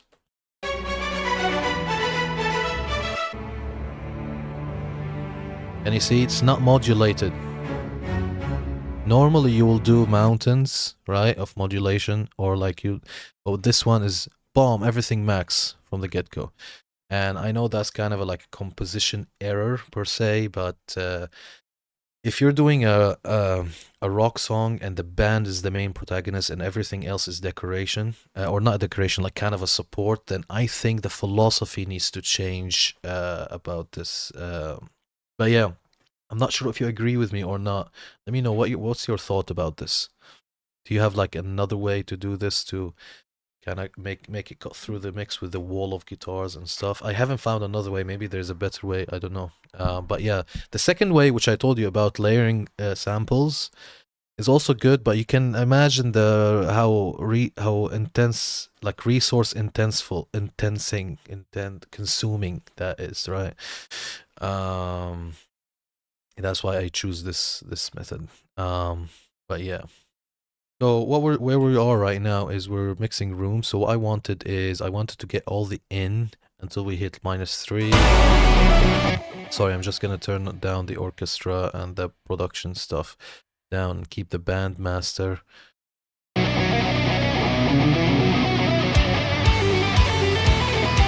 Fantastic.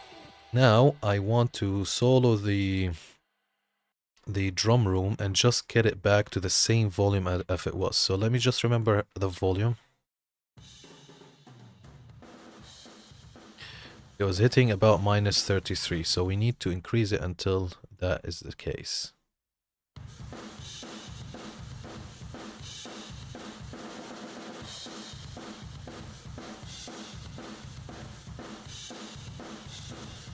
So even on -12, right, is still more. So we need to actually just put any gain plugin or a trimmer or something.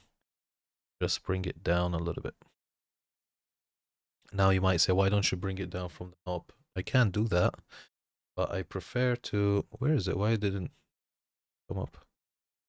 Oh no, don't tell me Cubase froze. Let's wait for it. There's two things gonna happen. Either Cubase is gonna go, gonna have to reload it, or it's gonna give us mercy and it's gonna load it. But while Cubase decides our fate, how are you guys doing? I can see some people on Kick, some people on YouTube, and got NikoCsYou on Twitch. Not sure if Nico is still with us. Yeah. So I'm getting a loading from Cubase. Boom. Okay, it chose to give us mercy. Fantastic. So again, we wanted to go to -33, and now it's on. What is it on? -25. So that's minimum. About 10 or 8 decibels. So let's refresh this.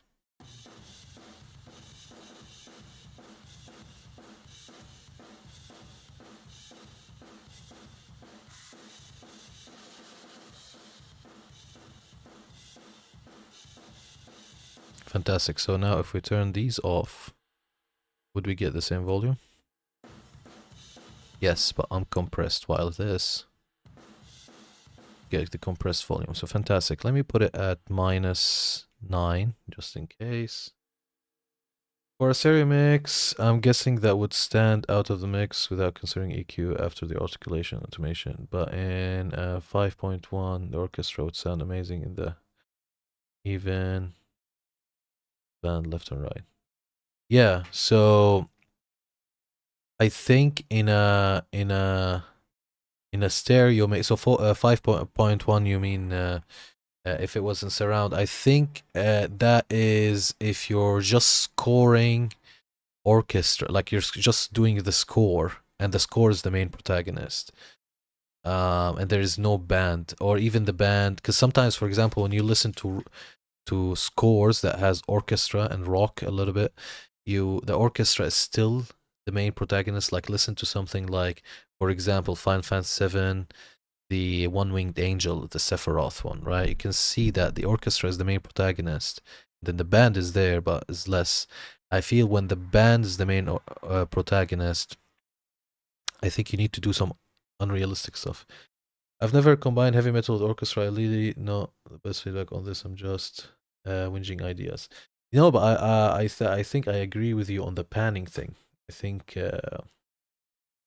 if you modulate the orchestra, especially in a 5.1 environment, and it was just a score, I think it will sound way better than if you just do like extreme modulate, like, you know, everything is on extreme, everything is on max 100%, because then, you know, with the surround, and even if you have a stereo, you know, let's say you've got violins here and violas, and you've got cellos here, and then you've got, you know, trumpets and trombones, and all of those, you know, they're doing like the wavy modulation, I think that sound that you'll get from the stereo field or the surround field would be fantastic. So yeah, 100%. So I'm still kind of like experimenting. That's why I asked this question a lot to see if anybody has like a solution for this.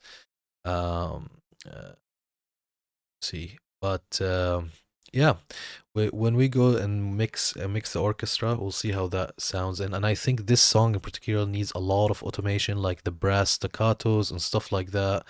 I think they need a lot of automation. So we'll see how we will work with that when we get to the orchestra after we finish mixing the band. So I'm happy with the room.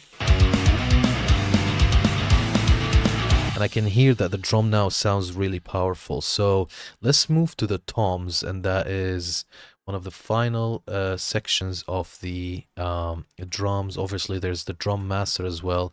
But let's just go to the drums and find a section where all of the toms are playing. I think I know exactly what part, which is this one. So on Cubase, you select this and you click P, and it marks this section, and then you click either on your console, or you can click / to activate loop. Let's put it back. Oops, sorry, I was on 1/1, so let's go back to 16th. P again. That sounded weird. And just go back 1/16th note just to get like and solo the toms. Tom group. So because we got the black box from Superior Drummer, and I think because we've got NikoCsYou here, he wasn't here when we done this. So what we've done, kind of show you. So when you select like a patch from Easy Mix, it comes pre-mixed with this thing called black box. But because I wanted a lot of outs, and the black box was only on the toms group, but I wanted an out for every single tom. I didn't want a group. We had to put the black box on each one of them, and we had to find a way to kind of copy it to each one of the toms, and then it worked out. Now we've managed to route all of the toms with the effect that comes with the patch. So thanks to this, it's already a little bit pre-mixed, so I'm not gonna put as much processes like I've done with the previous songs, but I will summon the presets and we'll see what we can do with it. But I don't think it needs a lot of EQ or anything, maybe compression and stuff, but yeah, I think it's already kind of pre-mixed. We just need to get the levels correct. So with that being said, let's play this section with everything. But I'm gonna mute, so I'm gonna keep the drums, but I'm gonna mute the rest of the toms. I'm just gonna work with this one.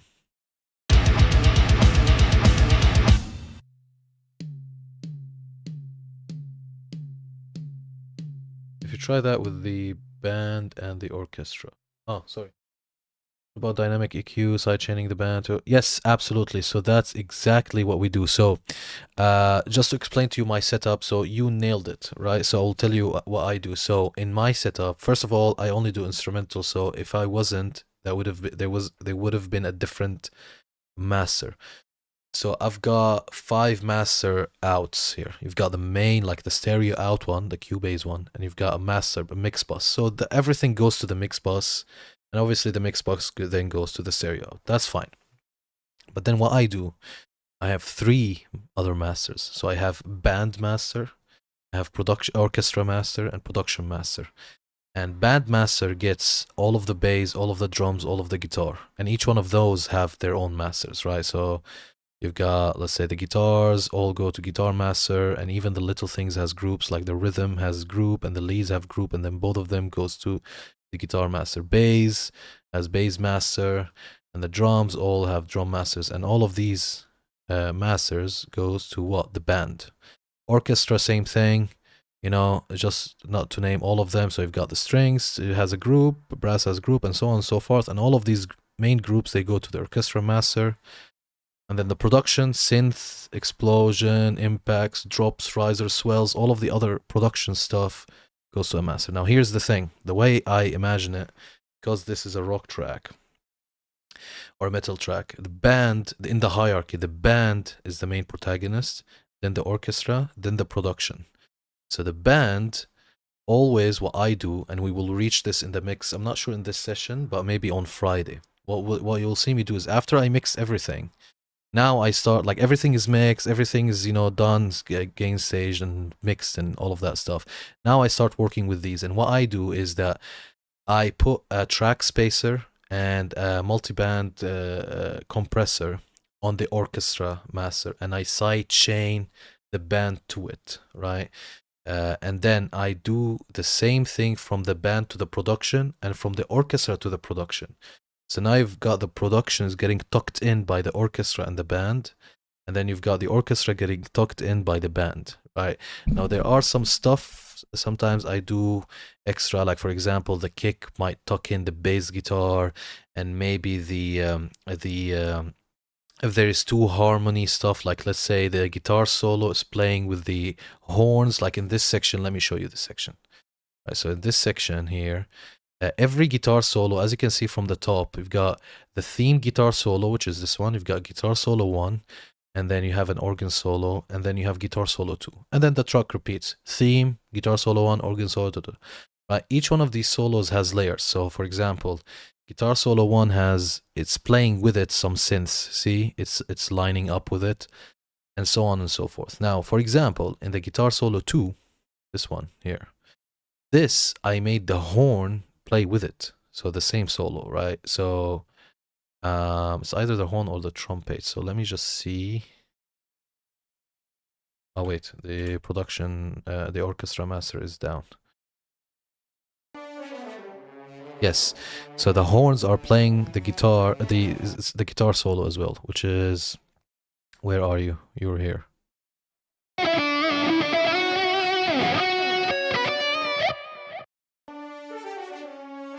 Right? Obviously, as I said, orchestra is still not mixed. But when I mix this, I think what I will do is I will tell the guitar to tuck in the horn. Or maybe I'll tell the horn to tuck in the guitar, because the guitar is already more powerful than the horn, it's distorted and stuff. And maybe if I tell the horns to tuck in the guitar, then it will achieve that balance and more dynamic balance. Like it will start, like, you know, that, like kind of dancing, like when the guitar is getting too much, the horns are getting down, or if it's the other way, then it's the other way, right? So that's what I might do. So we'll see how that plays out. But yes, absolutely, what you said is bang on, and you are correct. I've heard they use this trick a lot in hip hop, in metal. This is very popular. It's not popular with the way, because this type of mastering, this type of like groups, like these 3 masters, this is like I've done this. I'm pretty sure a lot of people do that as well, but this is like I came to this because I came to this, right?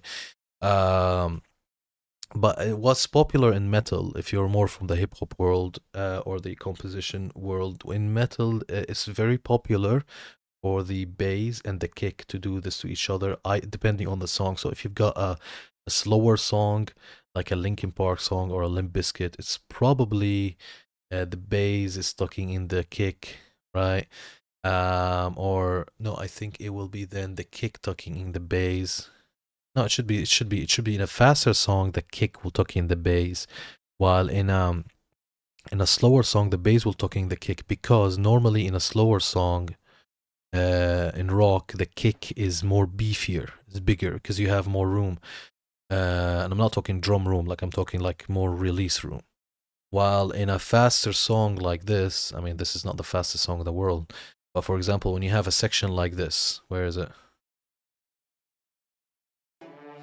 Sorry, remove this.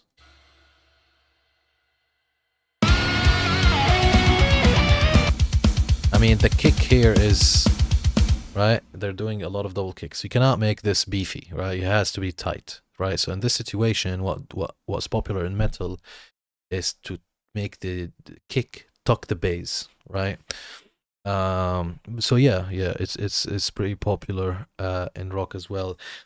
I haven't mixed vocals before, but I would imagine what will happen if I did, this is how, like, what I would do. Let's say I had a vocal.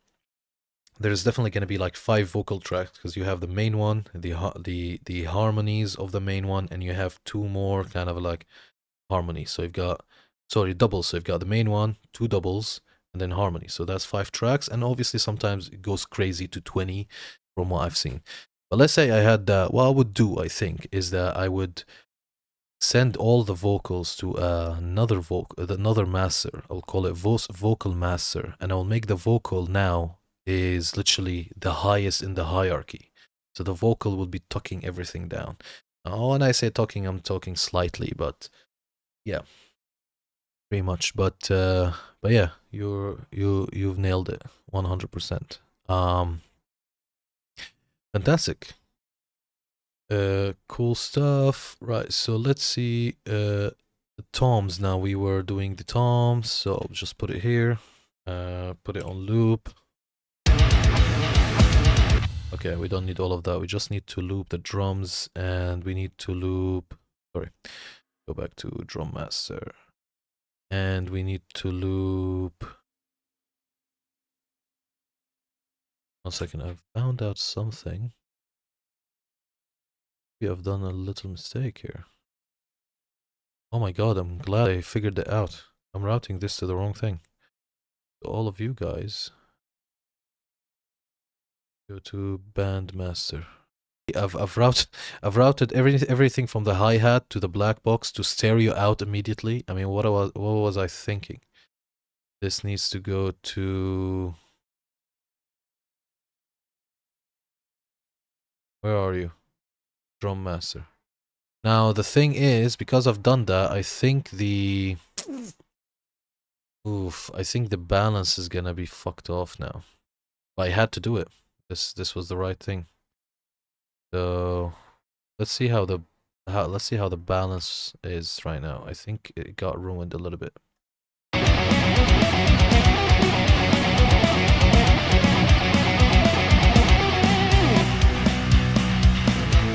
Let's go back to here.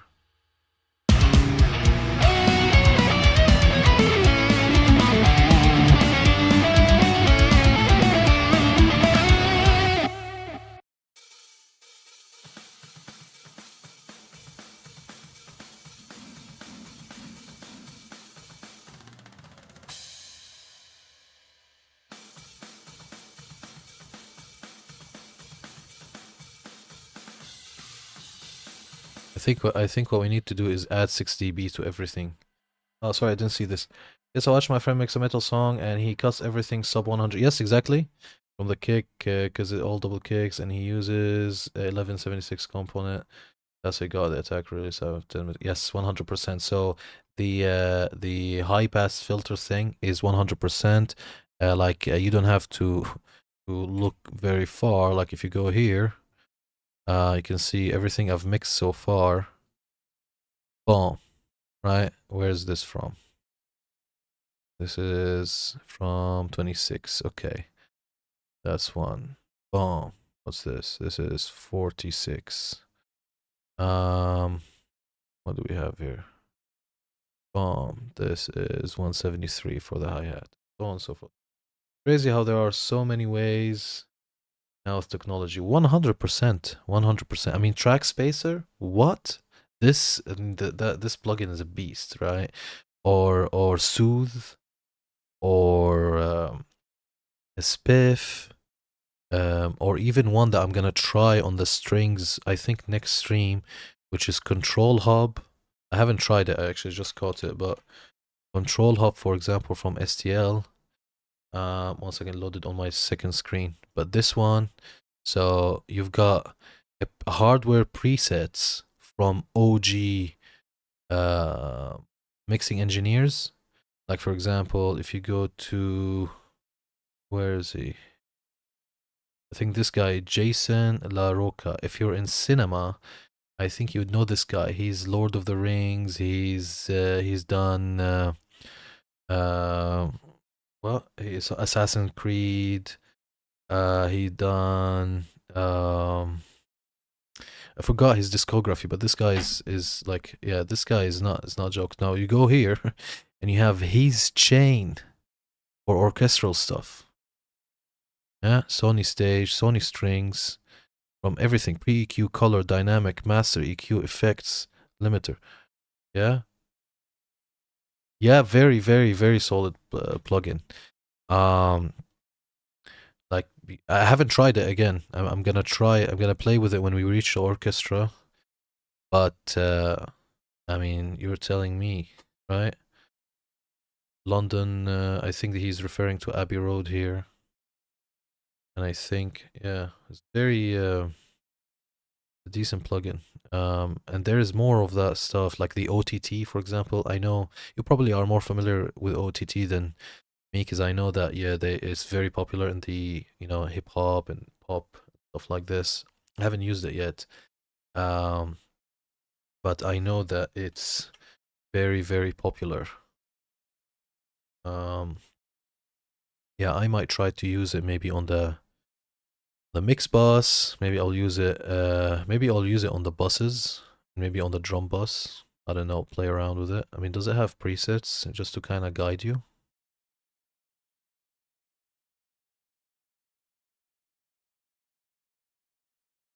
Oh God, I opened their website. But yeah, that's that. On go. Where did I load it? Let me upload it. Yeah. Funny thing, you never. Oh, really? I haven't as well. I mean, yeah. I mean, maybe we can discover it on stream. But from what I know is basically you've got three bands, right? And this is like what you want to compress, I think. You've got like downward compression and upward compression. So this is upward compression. This is downward compression. Before I use it, I'll watch some YouTube tutorial on, and understand it, and then I'll play around with it. But yeah, apparently it's something that you must try in this day and age. A lot of people are using it, so yeah, I use a lot of JSC stuff because it's fast, as you can see, like from the clipper to the drum forge stuff to the limiters. A lot of JSC is used. Cool. So I'm gonna add 6 dBs to all of these because they were routed to stereo out, which is on 0, and now when you route them to drum master, which goes to mix bus, which is -6, so I think the levels are wrong. So I think we've got a new subscriber. Thank you, Rudab, for the subscription. Much appreciated on YouTube. By the way, guys, if you're watching us on whatever platform, Twitch, YouTube, Kick, make sure you give us a follow, just so we can get these goals. Trying just to get, I don't know which one of these channels will be monetized first, so either Kick affiliate, Twitch affiliate, or maybe we can get the YouTube subs up. But yeah, would much appreciate it. Yeah, and I hope you're enjoying this stream. I'm gonna stream for another 45 minutes. Just because we're chilling. I think we've got some people here on each platform. Cool. So yeah, let's add 6 dBs here because of that mistake. Let's see how the hi-hat would sound like. Cool. Let's add 6 dB here. But need to click shift. So if you don't click shift, it goes nuts. On most plugins, if you click shift and you scroll, you can tame it. Here. That's me. I have alter. Oh, I see. Thank you. Thanks a ton for following us and subscribing on multiple platforms. Yeah, much appreciated indeed. What I do as well is I cut these to like shorts and long format. If there was like a cool segment, I'll put them. So yeah, you'll be able to see stuff like that as well. Normally we stream Friday and Sunday. Yeah, I mean you can see the schedule on Twitch, but yeah, normally it's very consistent. So yeah, we'll be happy to have you guys again. Right, so let's see the overheads. Cool. Now let's see the room. This needs to be now -2. Okay. Cool. And drum reverb, we haven't even used it, so it's fine. Cool.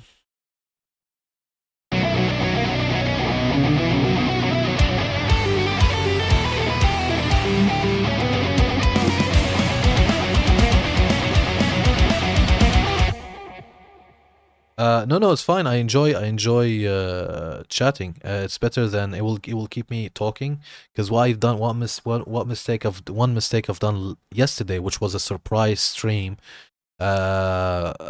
is I got frustrated from one section of the mix and I went quiet for like 15 minutes, right? And I was like, what the fuck, you know, I'm live, you know, and I had to start again. Again, I'm trying to get the knack of this, but yeah, so but feel free, you know, it will keep the conversation going.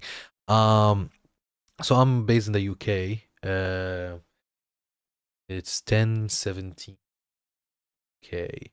Originally I'm from Syria. I came to the UK 2013.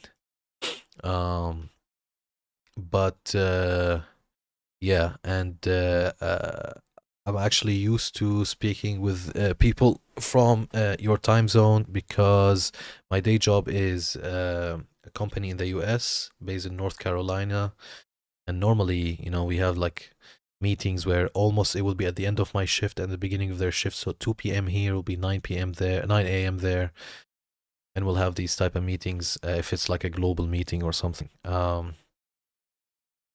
But yeah, so I'm very used to the time zone differences. Uh, um, Fantastic. So we're back on track with with the with the levels of this one. There is also the drum reverb we're gonna do. The black box we're gonna add in a minute. But let me just do the toms.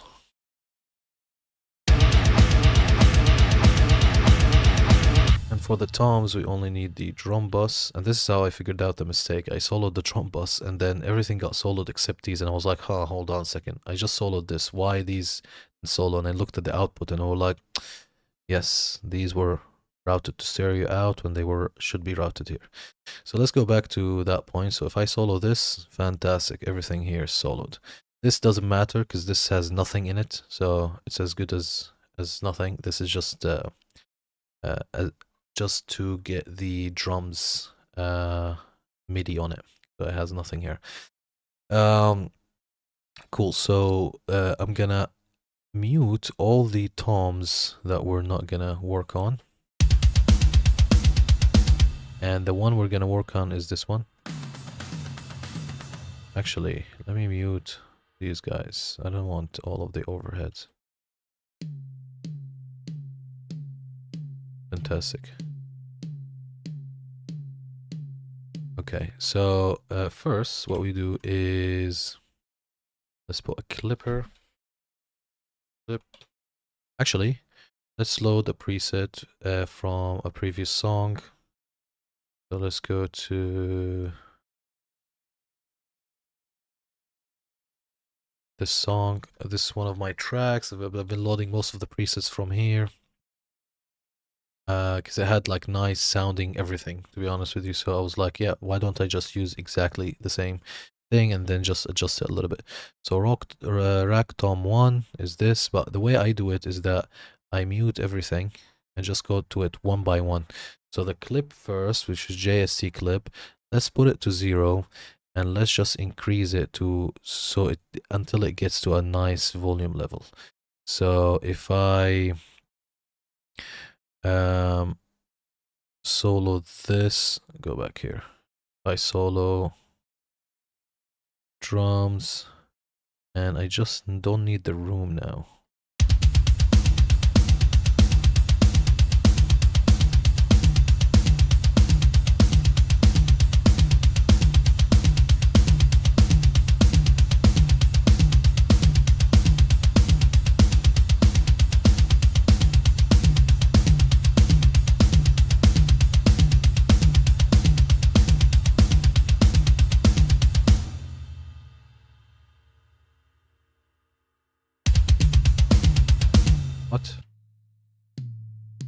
Oh, the rest are so quiet.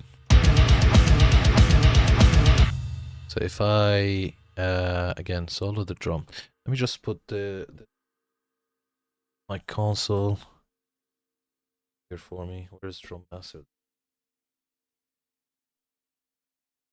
And move this here. Alright, now I'm starting to hear the other tom. This one is too bassy, I think.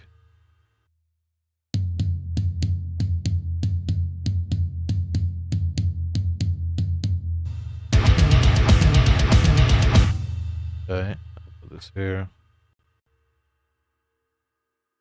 I think actually, if you look at the... I think this needs more, because this is hitting almost minus... well, 0 really. Either we're gonna go down on this a little bit. Let me just put them in order. So this is RT1, this is RT2. Let's just go down with this a little bit.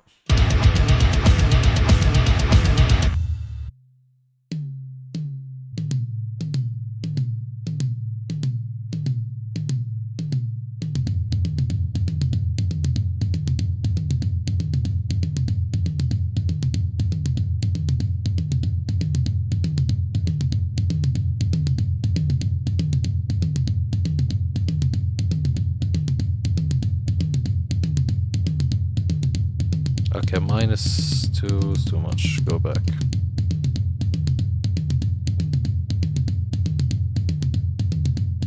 Okay, cool. This one, come here. What do we have?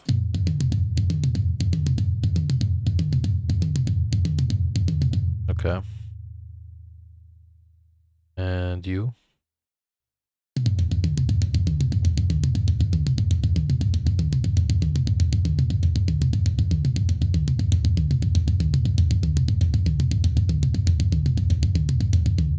Okay, and you? Okay, this segment doesn't have this floor tom. Let me just go to a segment that has this floor tom. Getting the loudness of toms is a little bit tricky. I might just unsolo the toms and just listen to it in the mix, but I want to first deal with the last floor tom. So let's go to a section where the last floor tom is playing, like a low floor tom. So it's this one, tom. All right, so let's solo this. Oh, we've got a really nice roll here. Fantastic, actually. Why didn't we loop this? This is better. That's way better. Okay, so let's put this here. And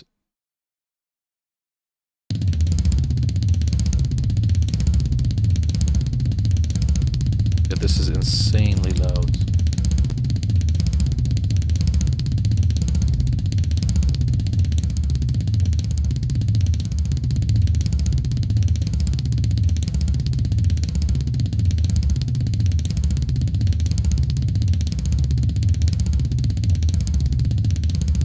Okay, obviously, I mean, a lot of people say don't use your eyes, use your ears, but there are some times where there's too much going on and the eyes give you guidance, and this is why I'm going off with like peak volume.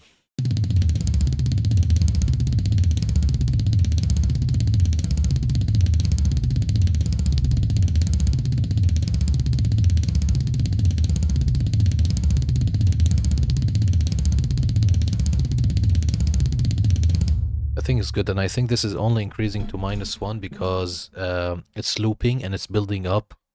I think the first roll, I think, is the correct volume.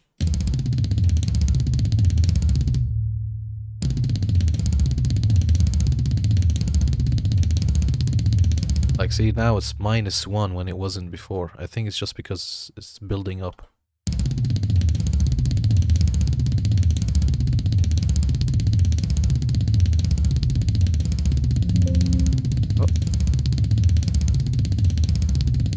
I'm gonna just reduce it because it's getting stubborn on this. Okay, so let's hear this by itself. Okay, cool. So right, so let us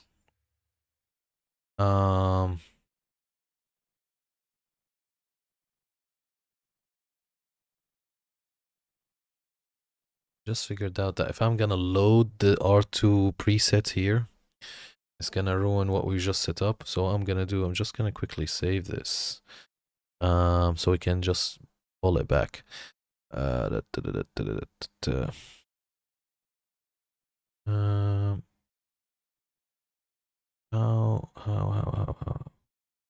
how do you save a Cubase one quickly? A Cubase preset. Oh, here we go. Save preset. I'm gonna call it GuiltyGear.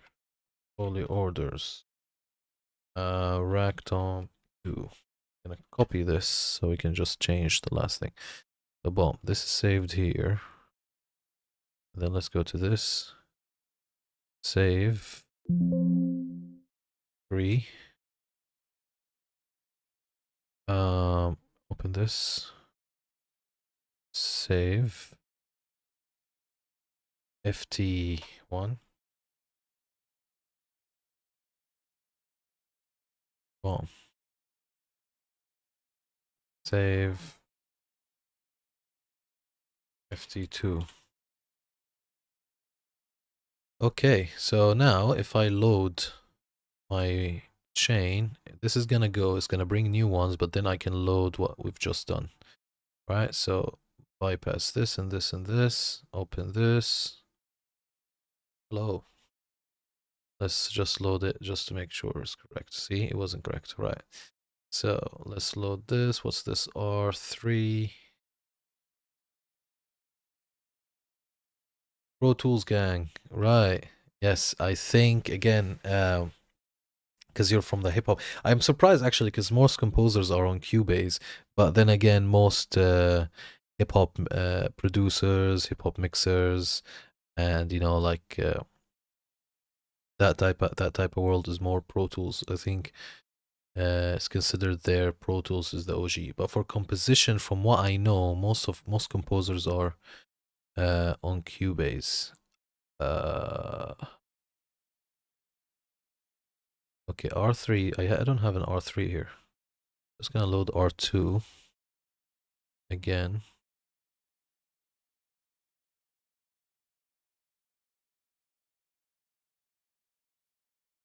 Bom, bom, bom. I know. I can do my tempo mapping on Pro Tools. 4 of them. Yeah, no, Pro Tools is cool. I actually got a copy of Pro Tools. This here. I don't.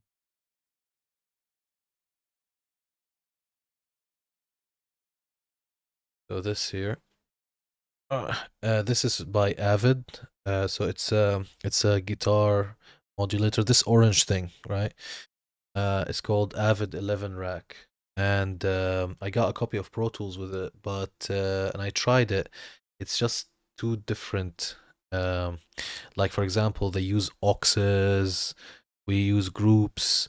They use I don't know. It's just like it just gave me a headache to look at it. But I know that it's obviously one of the most like top 3. I think the top 3 in my opinion are Pro Tools, Logic, and Cubase.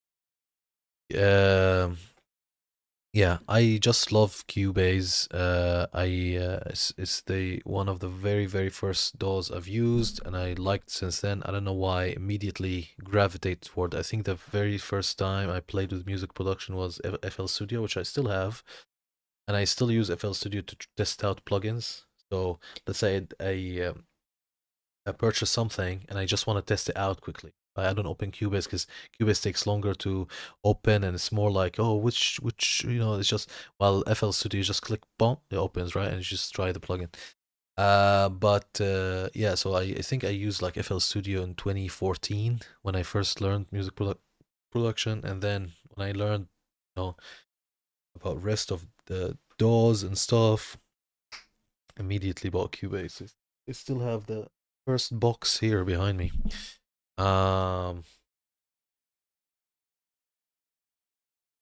Literally.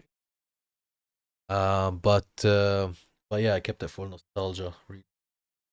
But yeah, and since then it didn't change. Kept updating. But this is actually not the latest one. This is Pro Tools. So this is Cubase 12. There is a Cubase 13 that I need to upgrade to. I don't know. Whenever I'm bothered. But 12 is fantastic. 12 has something. I don't know. Let me know if you have this in Pro Tools. I'll be really curious because when I learned about this, I was like, oh my god, thank God I use Cubase. So check this out. Let's say you want to write something. Okay, so let's say where is stereo out? Oh my god, I can't see it. Where's stereo out? Oh, stereo out. Jesus. Okay, let's say you want to write, I don't know, anything. Just give me anything. Okay. Man, so nice connecting with you. I started off in 2014 as well. Wow. And on FL, moved to Pro Tools and Reaper eventually. So did you, first of all, a lot of similarities. That's cool. And when you say Reaper eventually, do you mean after Pro Tools, or you're saying Pro Tools and Reaper together eventually? So did you change from Pro Tools to Reaper? Because I've tried Reaper and I just didn't like it. I didn't like it because the UI, just because I mean, yeah, I feel bad for saying this, but the UI in Reaper, I didn't like it. I found it a little bit too, I don't know, startup type of thing. And I design UI sometimes. So I used to run a technology company, and I used to do a lot of the UI. And to me, UI is such a, you know, like an important thing, right? So what a silly reason to not like a DAW, right? But yeah, I just didn't like the UI. I found it a little bit, I don't know, too much Windows XP. You know what I mean? Um, yeah, but Pro Tools obviously is G. So let me show you this on Cubase. It's a new feature on 12, and I upgraded to 12 just because of this feature. Well, I know that I would definitely eventually upgrade anyway. So if you go to any instrument, right, and let's say, and I don't know how you write music, but I will give you an example. So let's say you want to write a new song or something like this, and you've got your MIDI instrument out, right? Does this have anything on it? Okay. You've got your MIDI. Jesus, let's give us something a little bit more chill.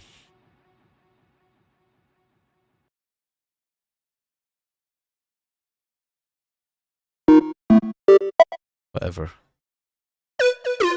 Okay, this for example, right? So let's say you want to write, okay, here. So what Cubase did is that you can go and be like, okay, I want to write in B harmonic minor. So you select the key, you select the scale, right? There's most scales, or you can set your own scale if it's not here, right? And you can be like, hey, snap pitch editing. Now anything you write can only fall on B harmonic minor. And this speeds up the writing in a way that you cannot imagine.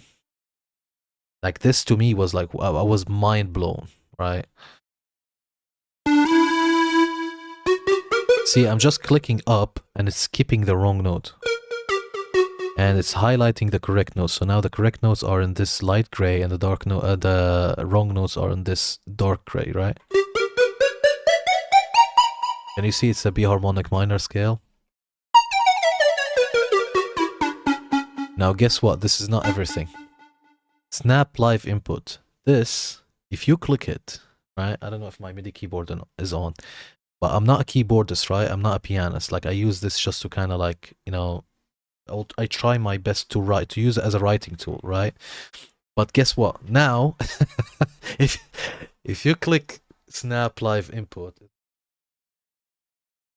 basically the idea that now you can play and any wrong key you play, if it's outside the scale, it just plays the next one that's correct the scale. So no matter what you play, right, it will fall into the scale, and this way you can compose in yes, exactly, yes, insane, right? So I'm just gonna reset my MIDI keyboard just to show you. I'm just gonna bash the keyboard if it works. Okay, it's working. So for example, I'm gonna click any random keys, right? Okay, this doesn't play chord because it's a lead. Let me just load something that plays chords. So let's go strings.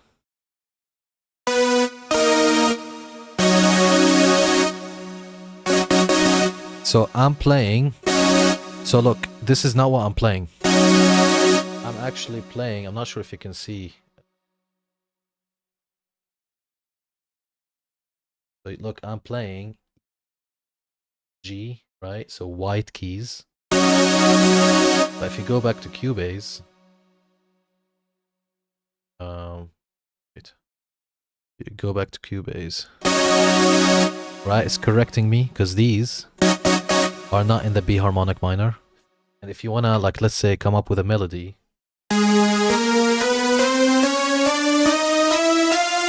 think, did it just, I need to select this for it. So I need to select this area for it to work, right? So now, see, like, even though I'm playing each one after the other, right? It's actually skipping to the wrong one. So let's say if I play this, this is correct, but this is wrong, G. Now you can just write melodies without faster. Well, I played too close, two notes close.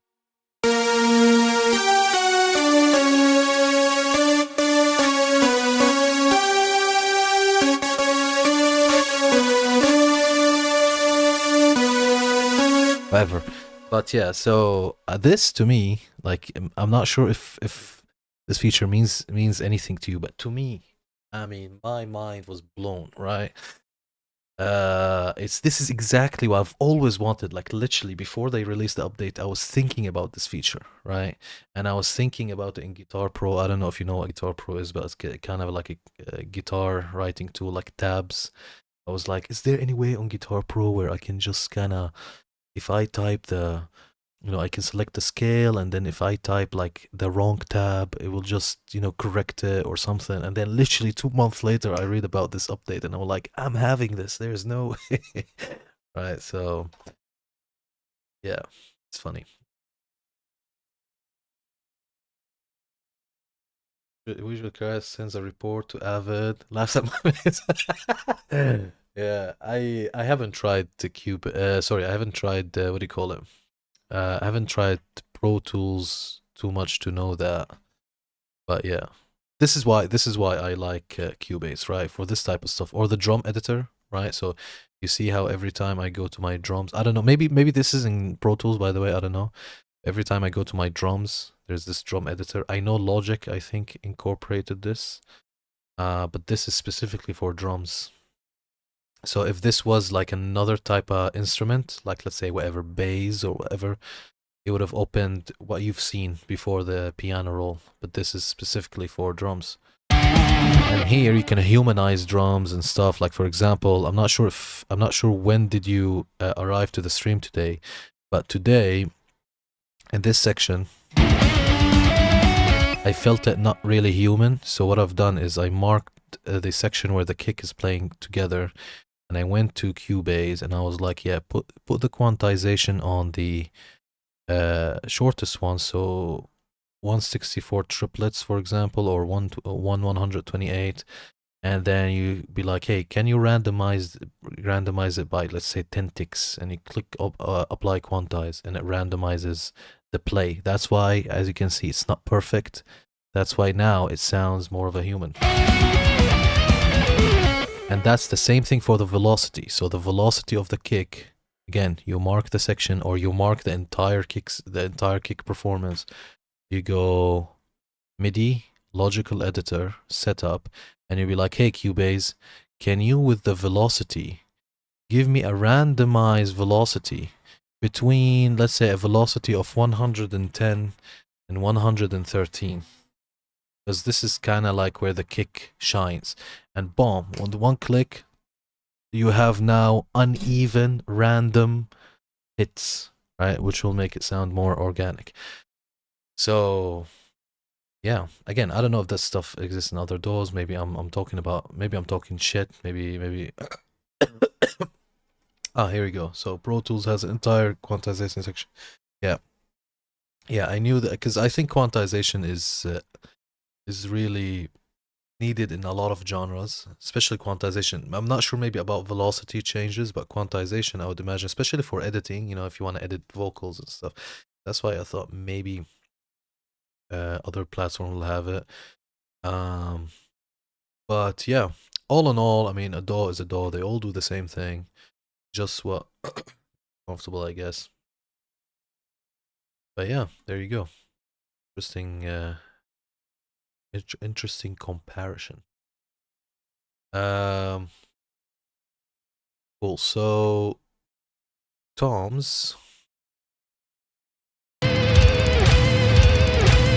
Yeah, right. I mean, scale snap, is that what? I mean, that was ridiculous. Like last song, this melody play it for. So just released this on the 17th. Go to my page. And this melody that I'm just gonna play, this I've literally, without it, it would have taken me ages. But because with the snap on, I didn't do the snap live for this, I don't think. I think I've done the snap like when you're writing in MIDI, but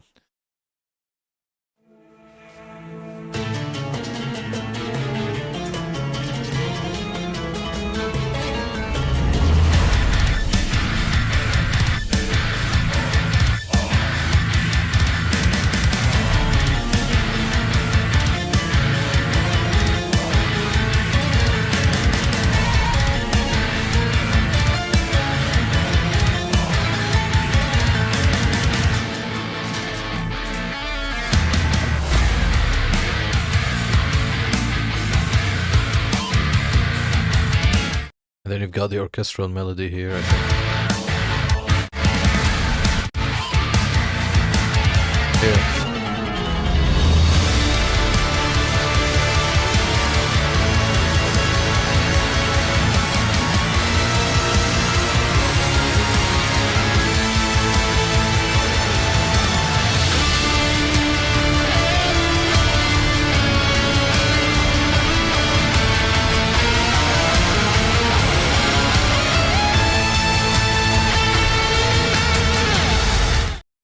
Yeah, so that was that helped me a lot, and obviously because I record guitar and record the solos and stuff, even writing them initially before the recording, so even as a writing tool, very useful. So yeah, really like that feature.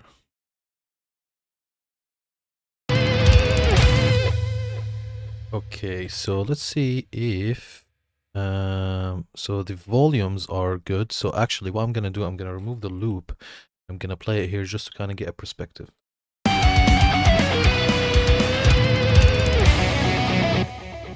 Fantastic.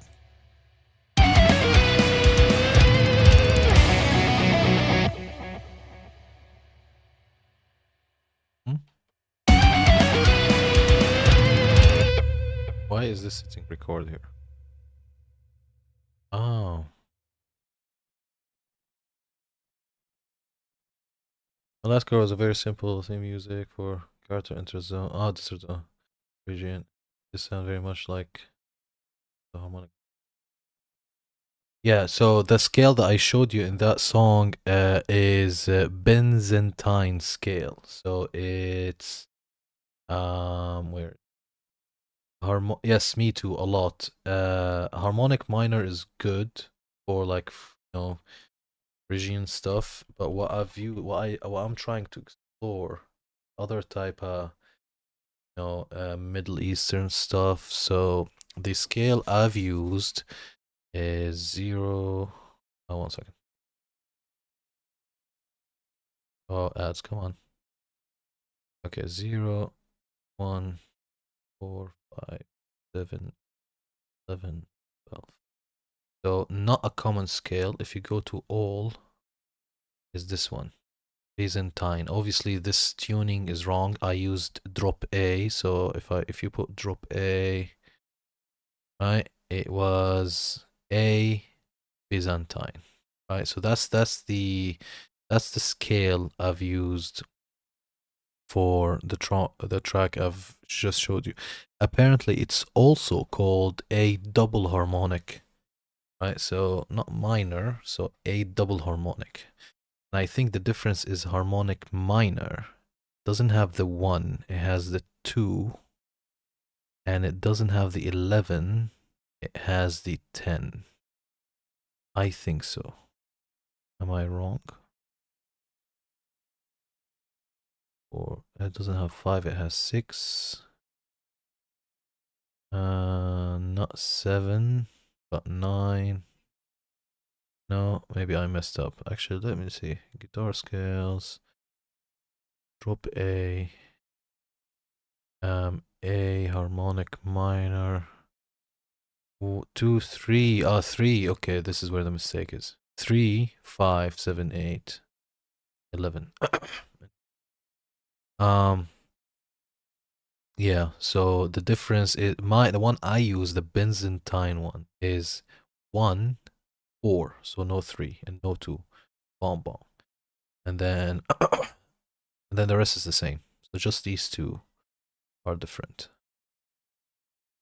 Yeah, and you get that. There is a lot of like kind of exotic Middle Eastern type of scales. If you go here, you can find a lot. I mean, you can use this site. It's a free site. It's called Guitar Chords, but you don't need to use it for guitar. Even if you want like your own, like even if you're writing strings or whatever, just kind of like to give you a guidance on what notes. So let's say you're not writing guitar. Let's say you're writing synth. Okay, how far can that even be? Okay, that's the furthest thing from guitar. So what you do is you be like, okay, let me see. I just want to see the notes of a. So let's say you want to write in D, and you want to write something, Middle Eastern or something like this. You go to exotic. Then you've got a lot here, right? So the one I used for that song was this one, right? And then it will tell you the notes. And then if you have Cubase, you go to Cubase and you import that scale. So as I showed you, and then you will be only writing that scale. And that's how I do it. But yeah, I like you. I like darker scales. Like the Prince of Persia vibe is exactly my vibe. Now my problem here is that I don't think these are as stereo as I want them to be. So what I'm gonna do something a little bit cheeky. I'm gonna do some automation here. So in this section, I'm gonna keep automating the panning of the toms all the time, right? So to activate that, what I'm gonna do, I will click right.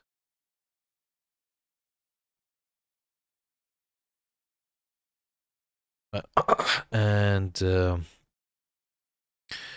I'll just play the song. And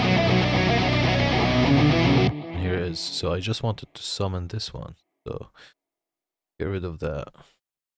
So let's start with panning the rack tom. So the way we do that, first let's see where the rack tom is. The first one. Just that second. Yeah, 100%. Try. There's a lot of other ones. There's the Algerian one. There's the a lot, and they have different names as well. I'll show you maybe next stream. Remind me. I will show you the library I used for getting the strings. I actually, I'm gonna do, because this song was released on the 17th, I'm gonna do a stream where I unpack the session, and I will show you the library I use for the oud and for the other Middle Eastern strings. And the cool thing that I want to show is in that library they have the original names for these scales. Like this Byzantine one in the Middle East is called Ishkatar or something like this. Yeah. I mean, I even know from my language other names to this, like maqam and stuff like this. But yeah, it's very interesting. It has different. Right. So rack.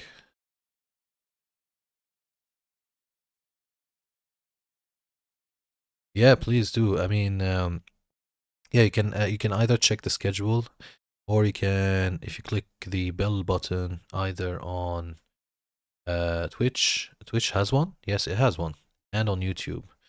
Then you will just get a notification when I'm live, and yeah, and normally what I do actually, if you go to YouTube, I schedule it in before, so you'll know the topic before. Like after I finish the stream, I'm gonna schedule the Friday one and the Sunday one, so you'll see them on my channel, like ready scheduled, so you can click notify. You'll be like in the waiting list, right?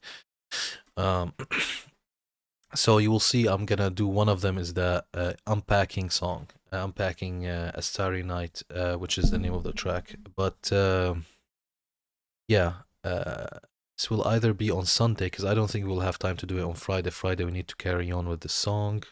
It's probably gonna be Sunday, if not Sunday, the Friday after.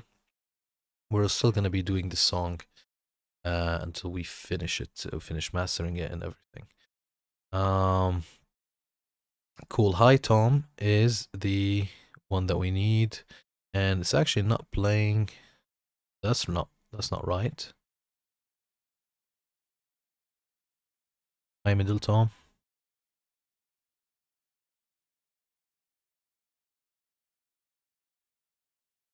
1 second. Show me. Oh, not you, but show me you. Yes. So Hi Middle Tom is the one. So this is the first time it plays. So what I'm gonna do is, I think you can actually pan them from here. If you can, this would be a feature in Cubase I've never tried. Can you pan? Yes, you can. So if you click here and you go,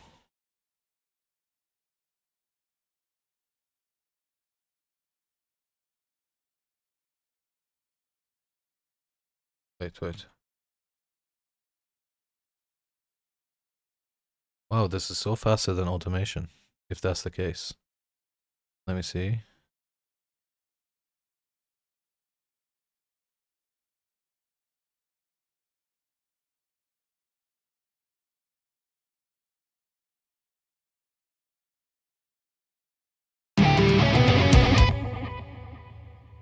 Wait, don't do anything.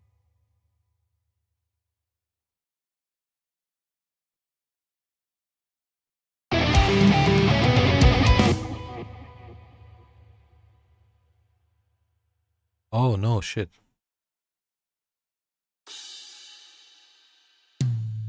This is to everything, for the entirety of the drums. So this is not good. No, see you later. No, lost. Remove this lane. We don't need it. Okay, we'll go traditional way. Automation. No worries. So all we have to do is select from here to here, so we get the selection tool.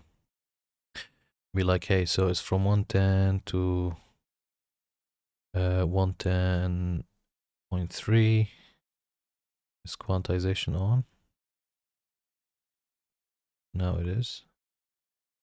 Right, and then you say you go all the way to the right. Okay.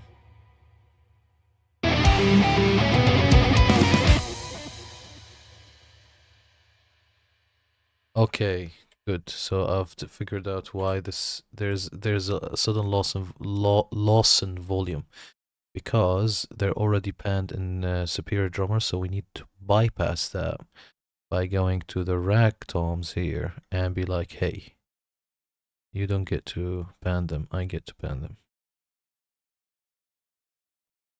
Well, and now I'm in control of the panning. And I'm gonna save this.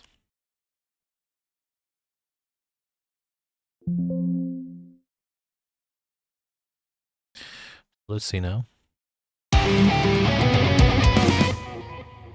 Fantastic. I think the only mistake I've done here is that this is left, not right. Believe me. Go all the way to the left. Hey. Well, I can do it from here. Wanna do it for me. Fantastic. Okay, so that's the first one, and then we've got. So this, I'm gonna pan it.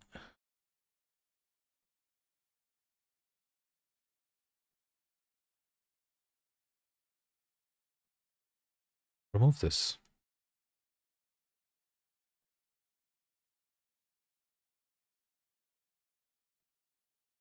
Okay, let me write this and this and this and this.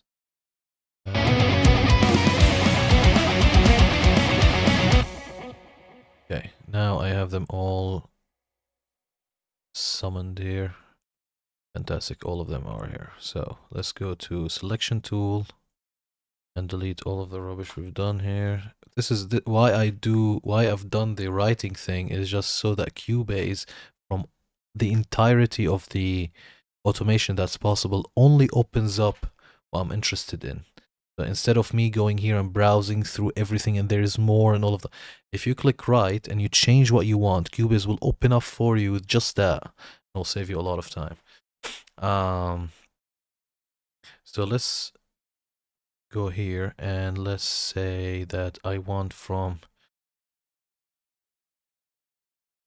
10 from here all the way to 1004. I want it to be R50.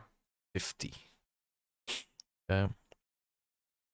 So we go to this here and we expand this and we say give me from here all the way to here. I want this to be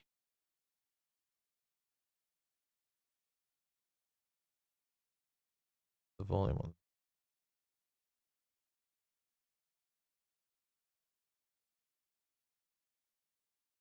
One second. Ah, here it is. Right, R50.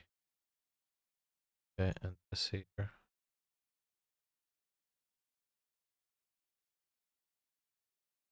Hit you. Oh, no. You are 0. Or 0.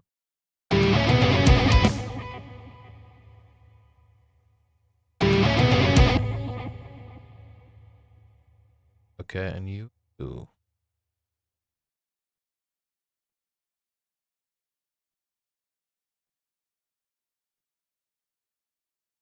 Now it's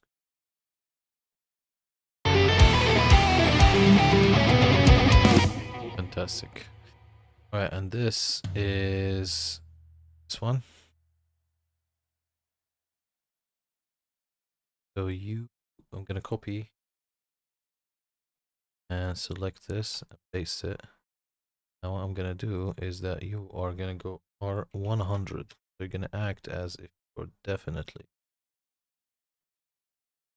Just holding Alt delete the point in Cubase.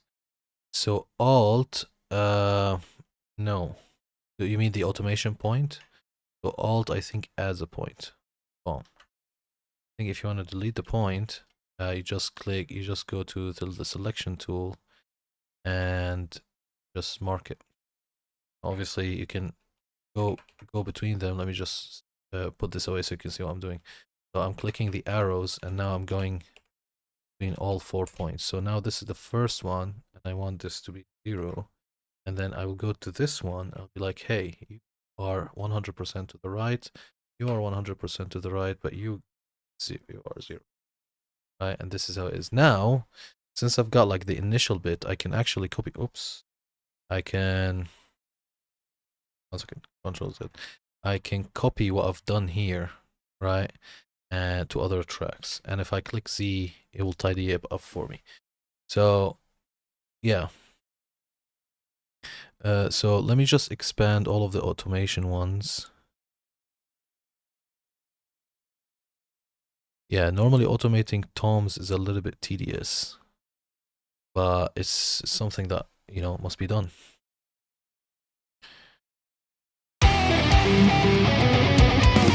So do we have toms here as well? Like for example, this.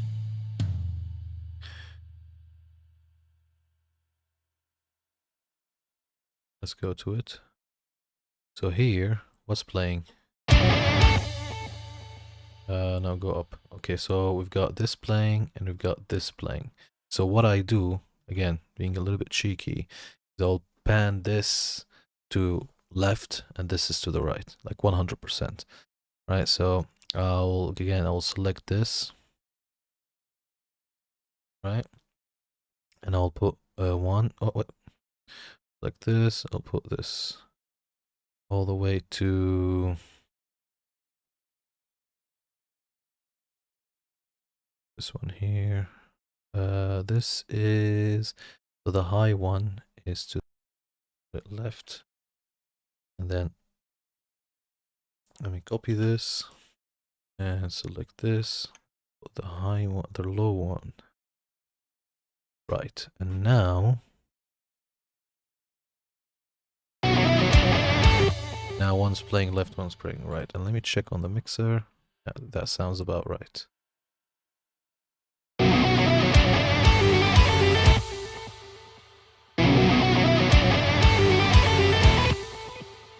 If I solo them, for example.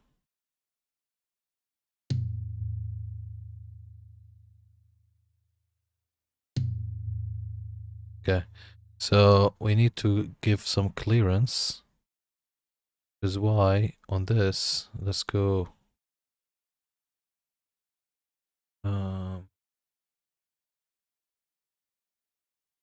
By the way, don't mind the Streamlab thing. I still need to adjust it. But okay, background, jogging, and music. So yeah, I actually mostly listen to it in the gym and when driving, or when I'm working actually. But most of the time, when I'm at the gym, or driving my daughter to school. Sometimes I would have like a sit down just to listen to music, but not a lot. I find like I do this most of the time if I'm watching YouTube. So if I'm watching, like let's say I'm on YouTube and I find like on the side like there's a new song out or something, I'll put it. Sometimes I will go through like this like for like 2 hours on some random day, a marathon for a certain band. I don't know why, but you know, sometimes I just do that. I'll be like, I'll be in the mood for a certain band, and then for the rest of that hour, I'll be just listening to them nonstop, video after video.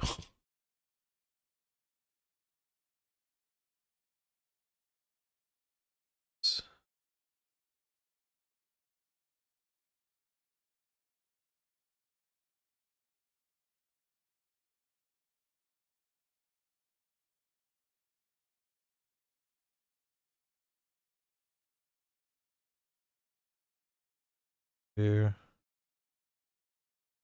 here, this is.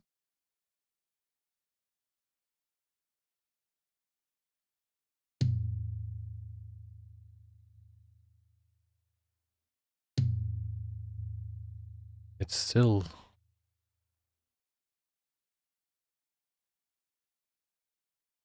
It's still leaking in the panning.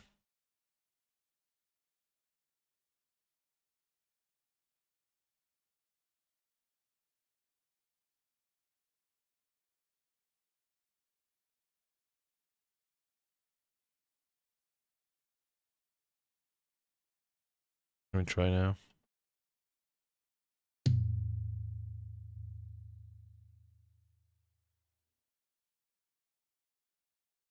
It's this one mainly.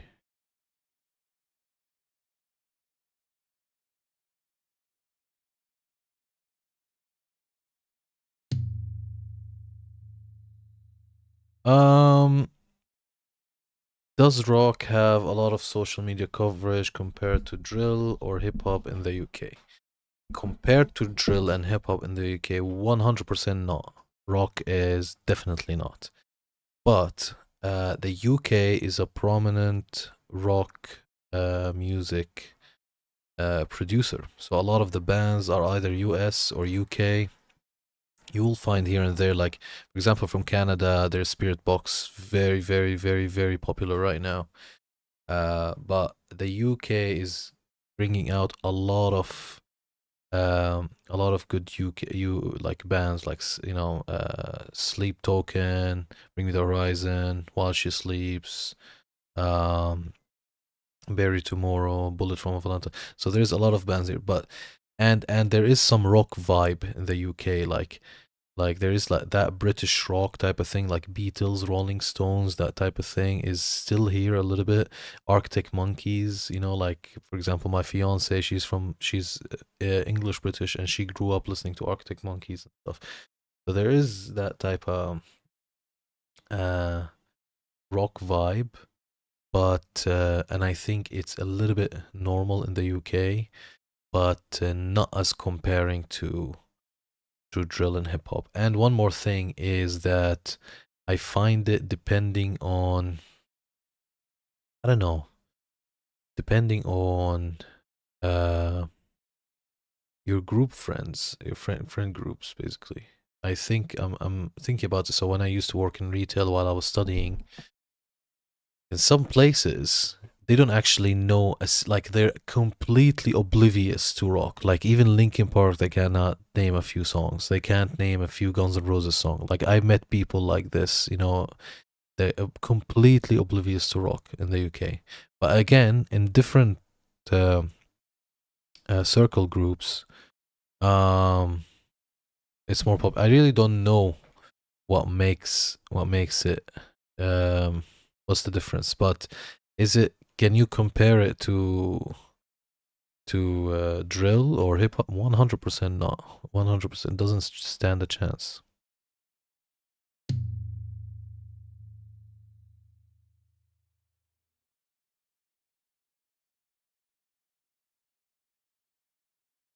Which is a shame. But we have, for example, I'll tell you something. We have one of the biggest metal festivals, or not the biggest, the most important, one of the most important metal festivals in the world, which is Download Festival. Obviously, the rest of Europe has, like, Awaken, Hellfest. They're very big. These festivals are very big names. Um. Oh, Wild Dingleberry, thank you so much for the raid. It's my first raid ever. Thanks a ton. There you go. I need to fix that Streamlab thing, or the spamming thing. But yeah, thanks a ton. This is this is literally the first raid. How's it going? Yeah, we're still mixing that song. We're still well. I mean, last stream we weren't mixing, but now we're doing the mix. So yeah, and I'm staying longer than usual actually. Might say an extra hour. Seems like it's getting busy here. I think since it's getting busy here, let's give the song a play again, just for the people who haven't listened to this before.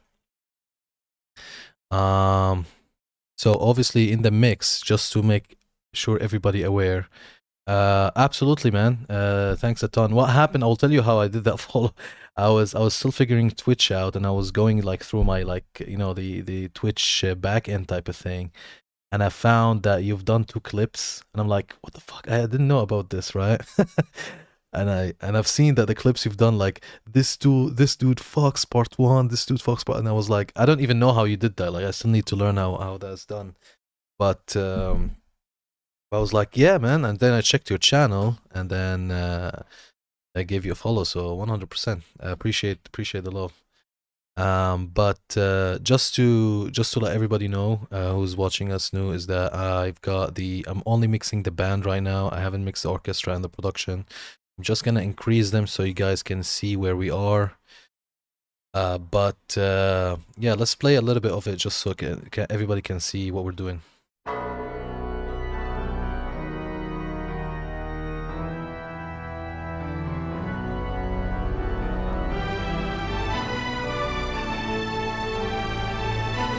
Yeah, rock festivals can be very loud, man.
And the track repeats. So yeah, as you can see, I think it might sound different from the last time you've heard it, but again, I haven't touched the orchestra or the production mix yet. That's why I'm turning them down all the way now. We're just working with the band. We've done a lot of the band mix already. We're doing the toms now, so we're just doing some panning automation of it for it. And I was just talking. I was just talking with NikoCsYou about like some Cubase features and Cubase versus Pro Tools and stuff like that. So it was a quite a fun conversation as well. So yeah, appreciate everybody here.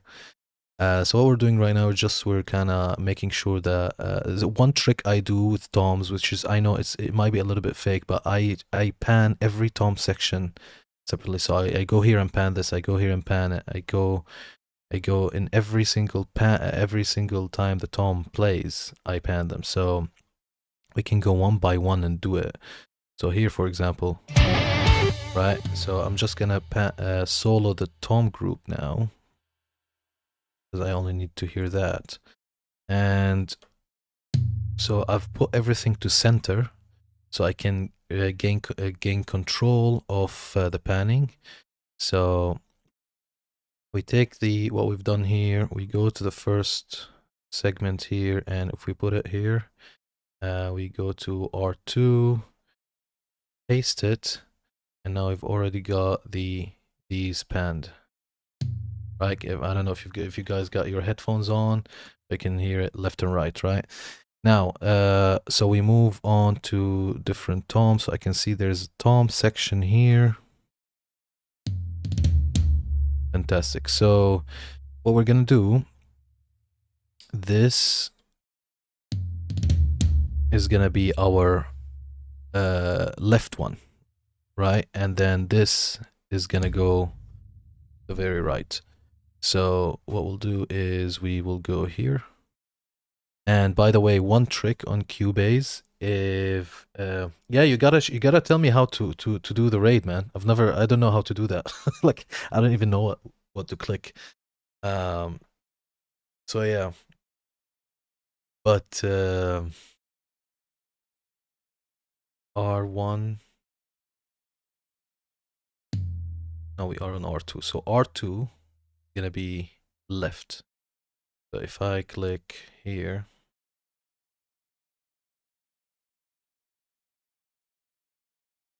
Wait, what happened?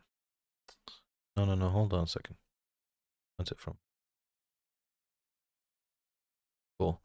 So R2 is gonna be left, right? And then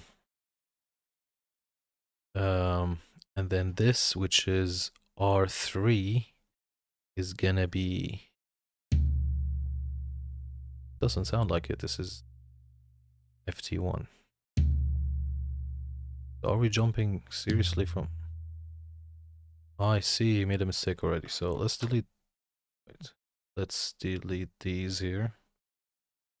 And then this, my friend is left.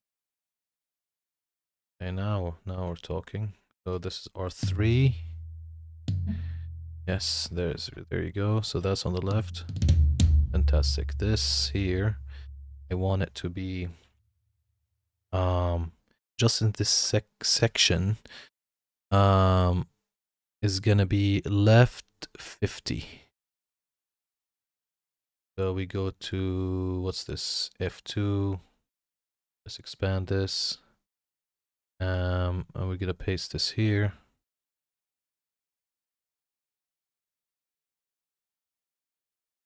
Keep doing this. Oh, all right, so this is gonna be left 50.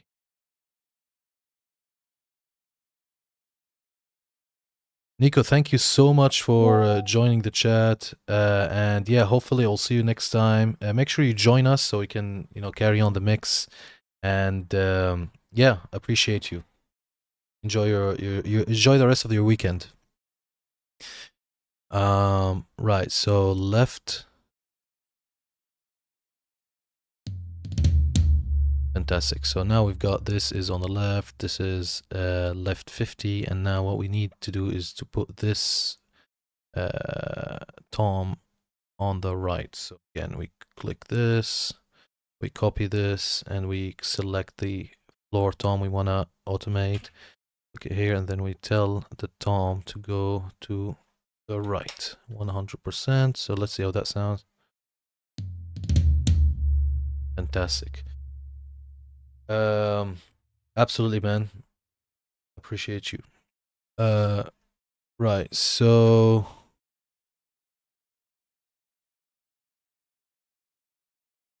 we'll go to the next tom roll. Where do we have toms? Toms. We've got here. Is this automated? This is not automated. Okay, so this already we can take. Oh, this is. Oh, it's only this one. So that should be easy. What we need to do on this one, let's see which tom is playing. So it's R2. So on R2, we're gonna select from here to here, and we're gonna put R2 on the left. We get the selection tool from here to here. Make sure we have the quantization on so we don't make any mistake. And then we put this on the left. Select one. Are you on the left? Fantastic. And then we go to, which tom is this? This is R3. Copy this. Go to R3. This type of process, like automating tom, is very tedious, but it's very important. It will give the song a good stereo width in every section. So yeah, sometimes you gotta do some tedious tasks. Right. Fantastic. Now, from what I've noticed is that this closing is very short. So I'm gonna take the liberty and just extend it a little bit so that it doesn't go back to the center with the tail of the tom. Okay, so put this back here. Sorry, put this back here. Put this back here. Now let's check the points. This should be L. Next should be C. U should be C. and U should be R. Fantastic. Now let's hear it. Okay, there's still a little bit of bleed to the center, so we'll extend it more. I don't want like any weird resonances to happen for the listener. So again, even though this looks a little bit tedious, but so C, C, and R. Let's try to hear it again. Fantastic. This is not bad. All right, where else do we have toms? We've got some toms here. Okay, so this is cool now, because now that we've got these that we've just done, and just copy them. So we don't have to do the work again. So this is this R3, and this is R2. So just go here, select R2, boom, already done for us. We go here, select R3, isn't it R3? Yes, it is. Just have to paste it. Wait. Wait. Paste it, and you're done. Fantastic. Next.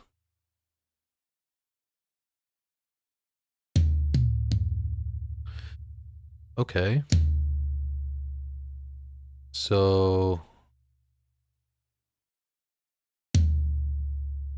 this is already panned properly.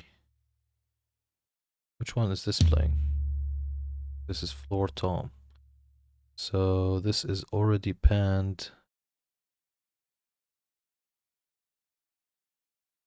The left. What section is this?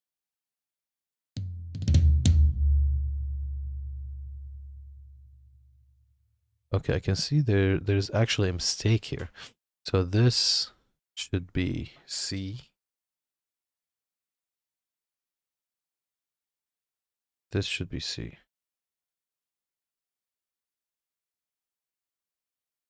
And these guys should be here.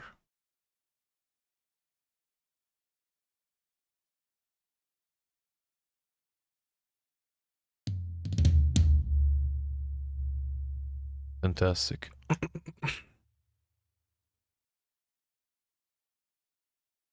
But again, the tail is too much.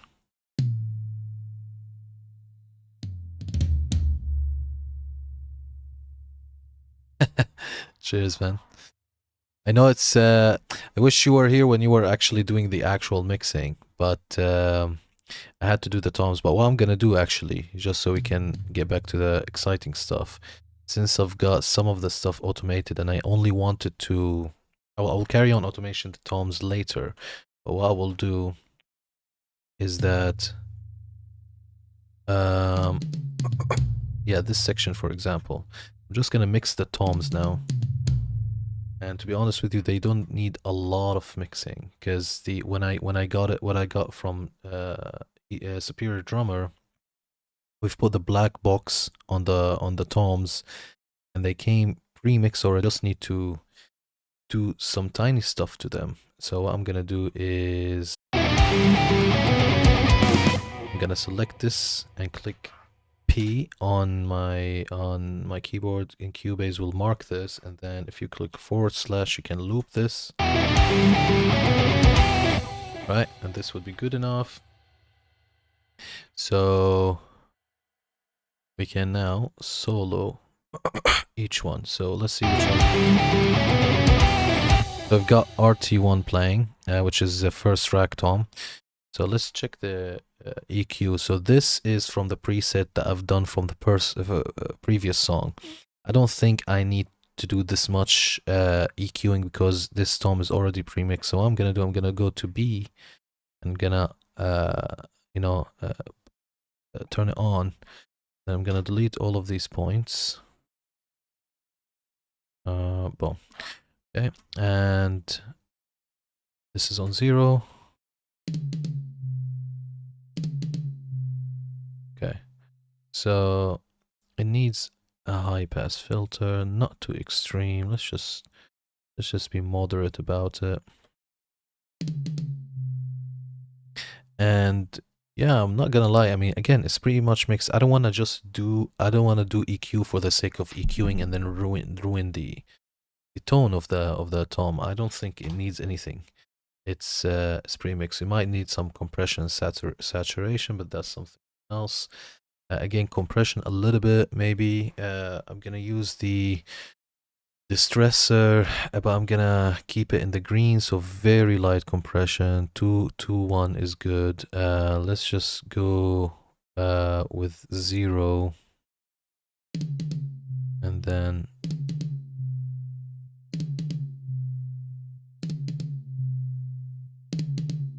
yeah, let's just normally I like to reach 12 on the distressor, but this one doesn't need it, so I'm gonna just do 6. Fantastic. Now with the trimmer, I'm gonna put it back to where it was originally, and then we'll compare the volume. So without, very quiet. So we need to bring that back to the original volume. So let's see.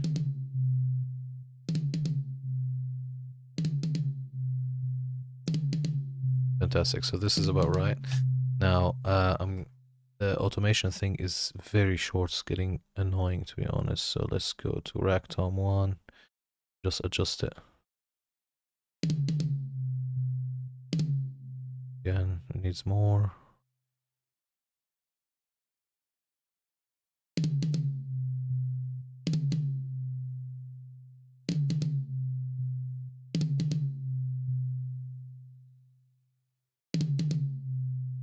Oh, right, because it's looping, that's why. So if you put it here.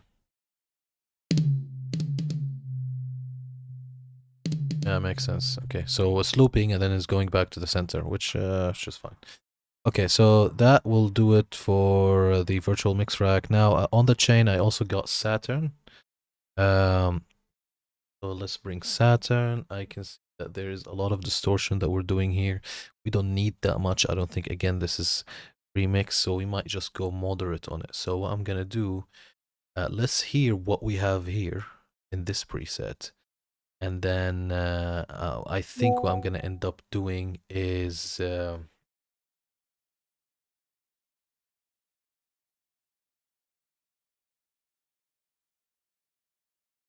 what I'm gonna end up doing is going back a little bit on the drive for each band.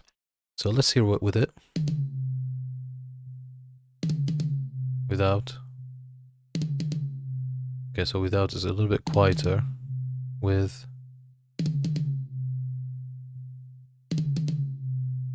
Okay, so on this band, I think there's too much distortion. So I'm gonna drop it back to 20%.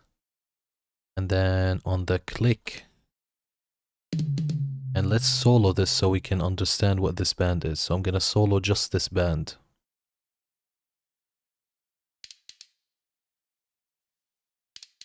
Right.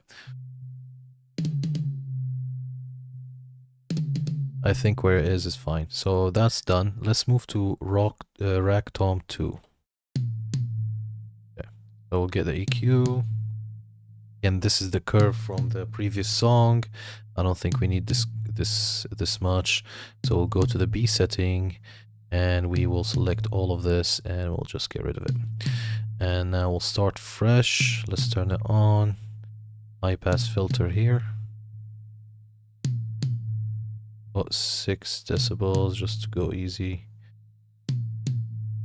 Right. And again, I don't think there isn't like an annoying frequency or anything. Normally, if this wasn't like pre-mixed, this tom, then I would have removed some resonance from here with a low Q, but I don't need to do stuff for the sake of doing it. So that will do it. Now I'm just gonna delete this. I'm gonna pull this back a little bit just so there's no build up. And then again, virtual mix rack. Let's get that on board. Cool. Turn it on. And -6 max.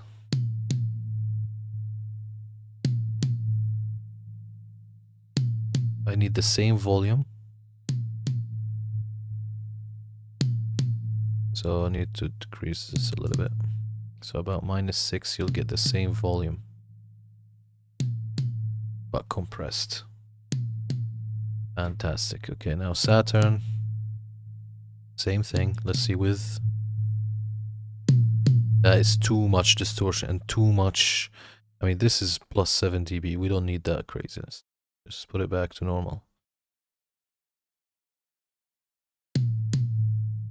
Without. With. Without. With. Okay, too much distortion here. I'm gonna bring it back down to 20. What about here?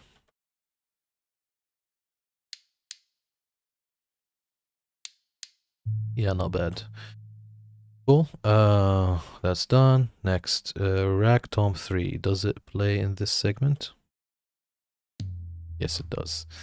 Okay, so again, Q, same thing. Go to B, unpass it, and delete all of this nonsense. Play. High pass filter here. On 6. Fantastic. Again, there isn't any like annoying frequency to EQ, so I'm just gonna leave it with that. The less the better. -6 max. Too much. Too little.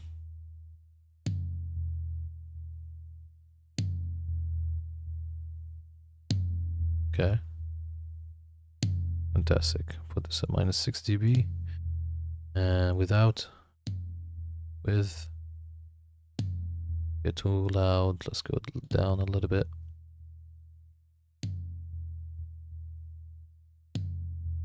Without. Yes, I think this is good.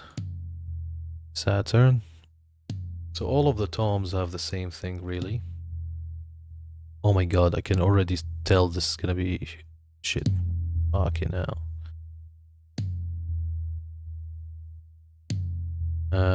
Let's put this at 20. Hey.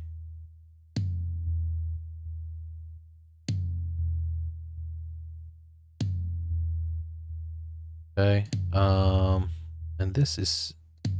Okay, now put this. Okay. Without B, we don't need that. So put it 0. Without. With. Or the other way around. I'm just trying to see if both of them are same volume.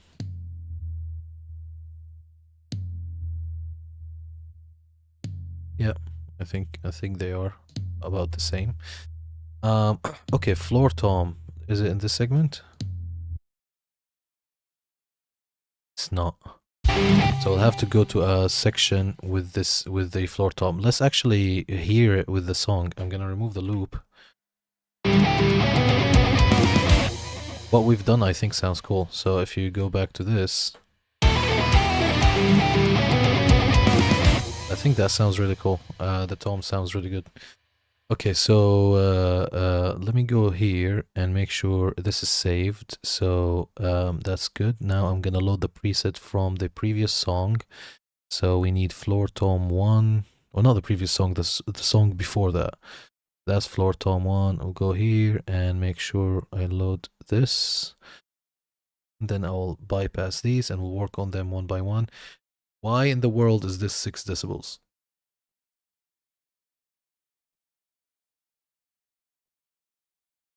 Okay. Right, so let's go to floor toms. Low floor tom. Here we are. So let's select all of these guys and click again to mark them, P, and then / to create a loop, go back one. Fantastic. Is this automated? Okay, if this is not automated, it's gonna be a little bit difficult for us to mix this, so I'm just gonna do a quick automation for this. So let's start with this. What tom is this? This is R2. So let's go ahead and steal this.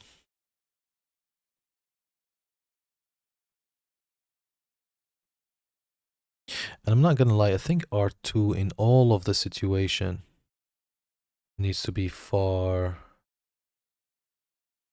No, it actually plays with R1, so no. Okay, it doesn't matter. So let's go to this section. We've copied the automation from here. Okay, let's just put it right here. And this is L. So left 100%. Now we take the same thing, we put it here. And this is R3. Fantastic. We click it and we paste it. Now we don't need this left 100%. We need this left 50. And then what do we have else? We have floor tom 1, which is this one. But we paste this again. But this time we put R50. Cool. And then the last thing is floor tom 2. We paste this again. And we put this as R100. Now let's hear this. So there's a stereo field that's created. Yeah. Cool.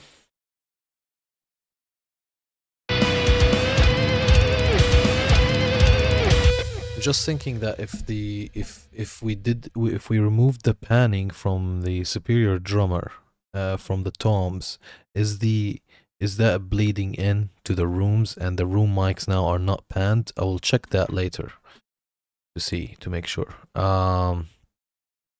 But even if I check that later, if we have the pan set up later, then even if we bring the panning inside superior drummer to what it was, it will still be fine, because the panning outside superior drummer will be the end thing, the last thing on the chain of the panning, and then this is what we would hear.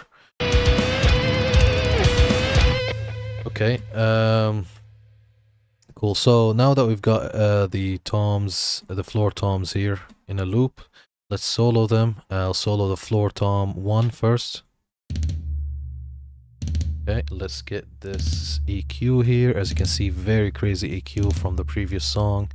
Put B, unpass it, and delete all of this nonsense. And then low pass. I'll keep this at 12, just because we're reaching floor toms now. Is there any resonances? Oh, wait. Wrong band.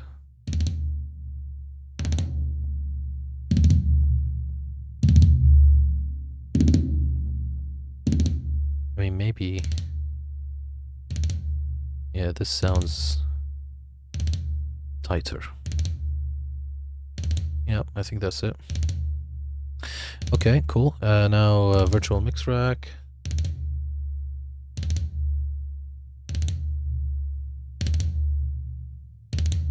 Let's go back a little bit to 6. No, too much. Too little.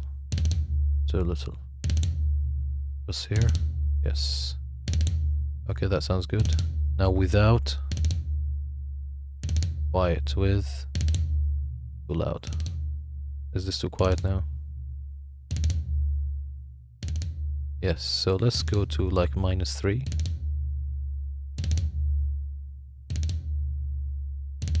Yes, that's exactly it.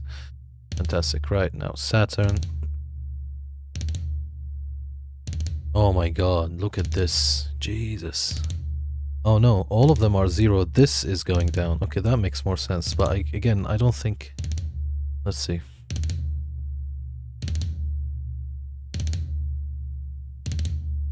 I mean, let's hear just this sub. What? How would it sounded like when it was on 0?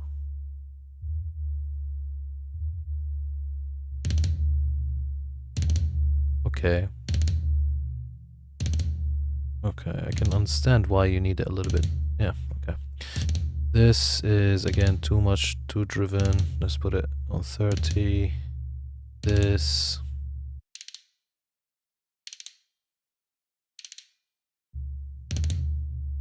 Not saying anything. I actually might leave it here, just because floor toms have very low presence and you need that. This is increased. I don't want that, so I'll put it back to 0. Okay, let's see how that sounds. Phenomenal. Alright, now let's make sure this has the preset. It does have it. Alright, now we'll load F2. We'll go here and 2. Bomb, bomb, bomb, bomb. Right, EQ, same thing. B. How's everybody doing? Are you guys still with us? Right, high pass filter. 6.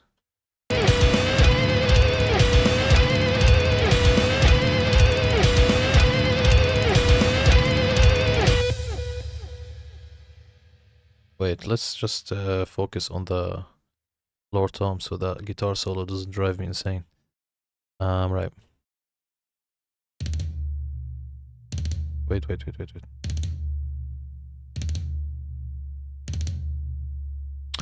Oh my god, what an idiot. Look what I'm doing.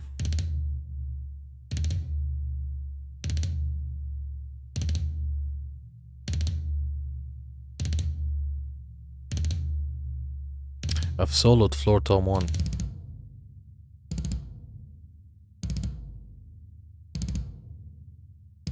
This is actually less bassy than I thought.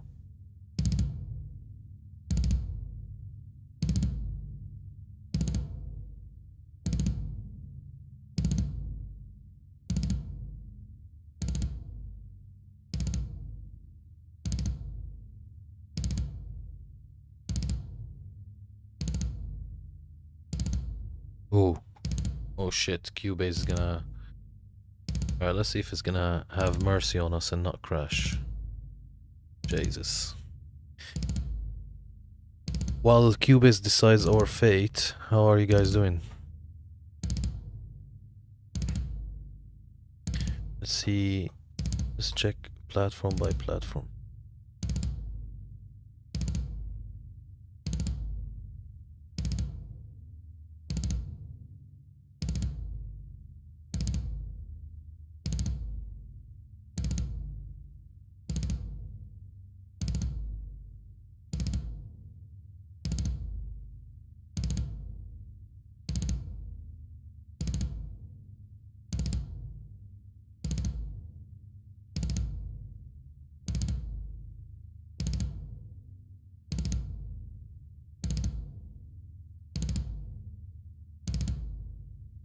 Cubase is literally stuck.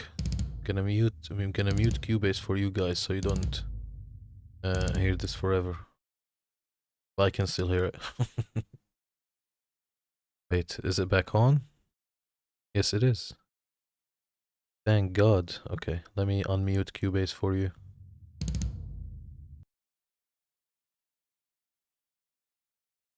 Fantastic. Alright, let's save. Please. Stay for a couple of minutes and then it's gonna be really late here. Got work tomorrow morning actually. Alright, let's do this and maybe Tom group and then we'll call it a day. Right. So I mean, I've been streaming for. I'm gonna be streaming for 4 hours.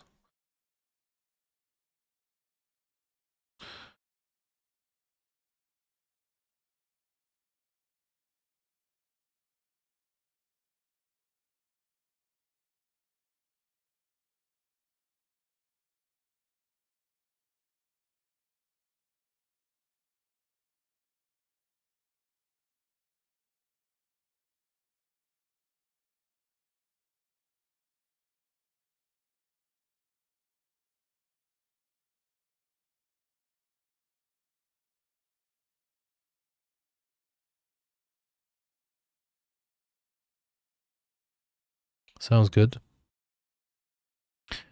Finally, Saturn. Ooh.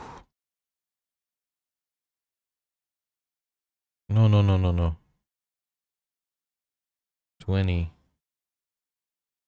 is good enough. And what's this? No, what's this, man? Just go 0. This is 0.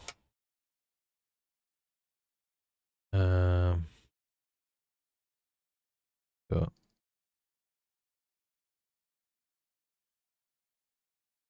Just put you at 0 as well.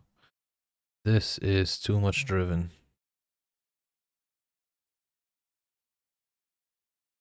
Okay. And you go to 0 as well. I just want to check that the Saturn on the other toms is also 0. So this is 0. Good. This is -1. Put it at 0. This is... Whoa. Put it at 0. This is 0. This is 0. And obviously this is 0 because we've just done it. Now let's unmute this. Sounds fantastic. Okay. Finally, and then we'll call it a day, is we'll do the toms group. So I'm gonna load the preset from my other mix. Tom group, tom group, tom group.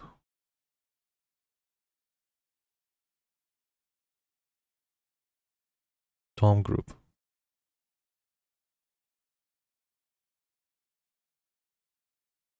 Tom. So it has 2 things. Okay, let's unmute. Let's bypass this and work it with them one by one. All right. So this first. So I've got it to fat. I don't think so. I need it tight. Right. And or open. No, tight will be fine. To be honest with you, I think I might use Chrome Force Comp instead, because it has a comps preset. Let me bypass this and put mid or soft. And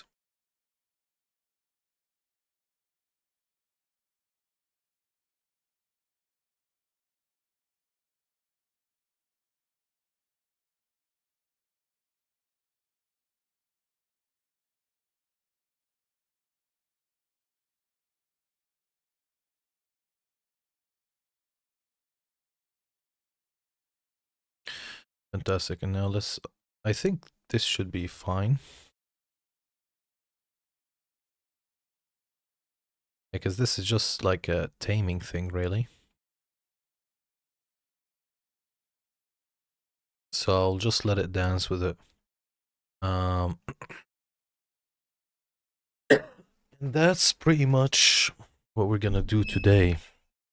So, done a lot, actually, which is good.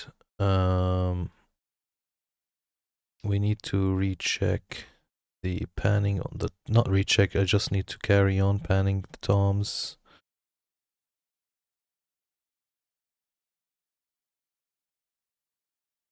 Okay, and yeah, just carry on panning the toms, really.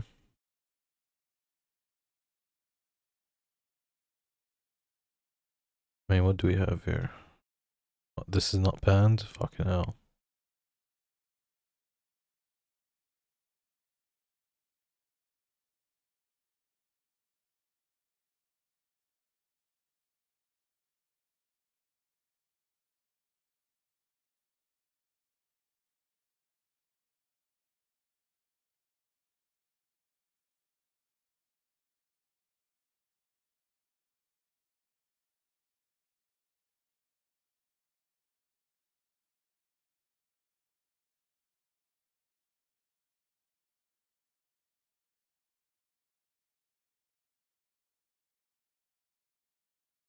Why is this sounding like a phlegm?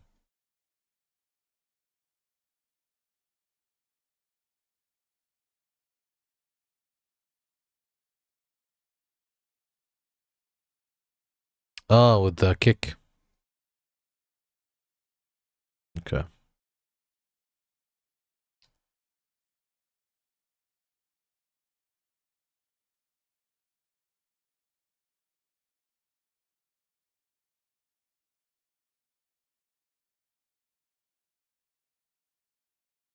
Okay, let me just automate a few things before I go.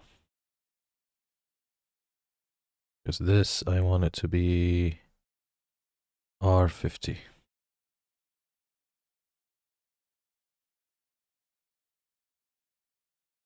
Okay, cool. And this is L.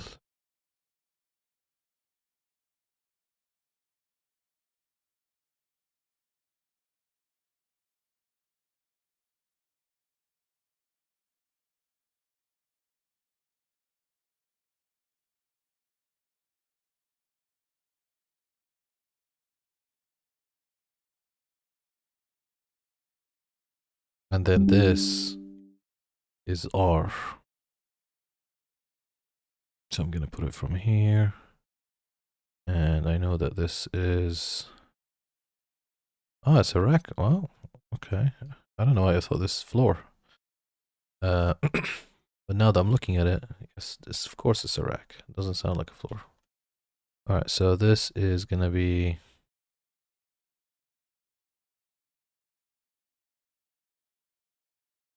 R. That's true.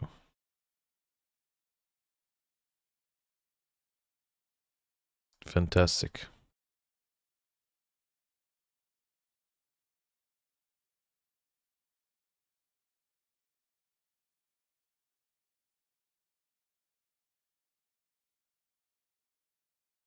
Hey, buddy. Stop this.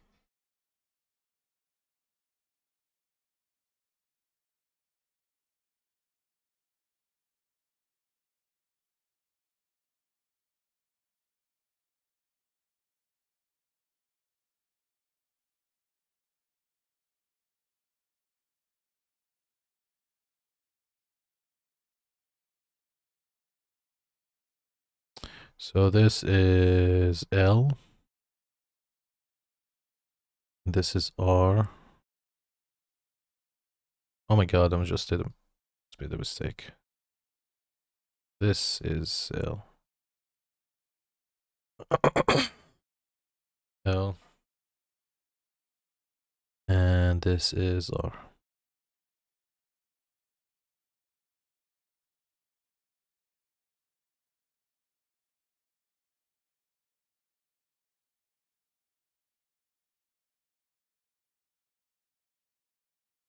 So this is similar to... Where is it? This. No. Where is it? I've just done it. This here. Yes. So I'm gonna copy these. And I'm gonna go to the equivalent of this here. And...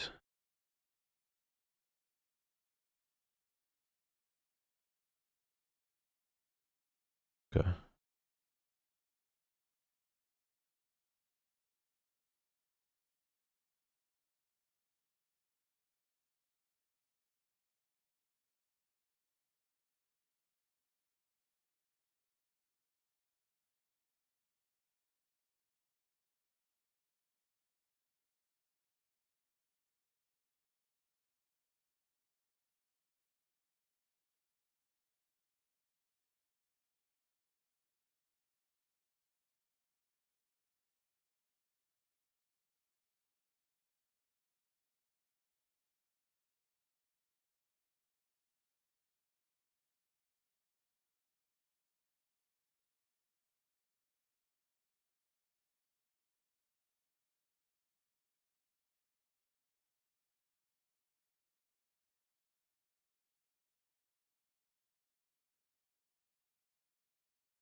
I swear there's two toms playing here. Am I getting sleepy already?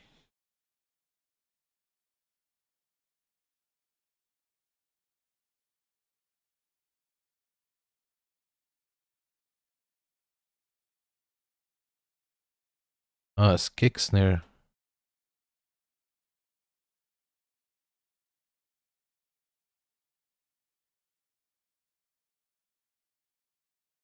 Okay, cool.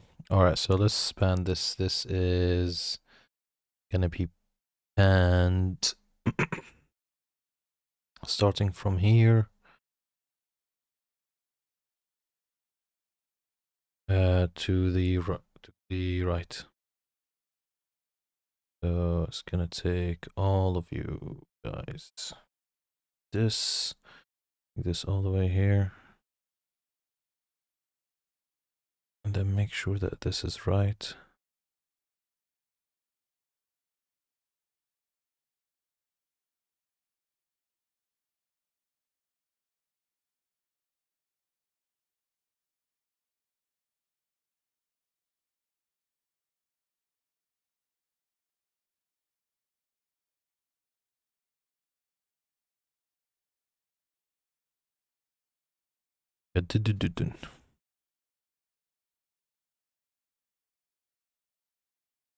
Fantastic.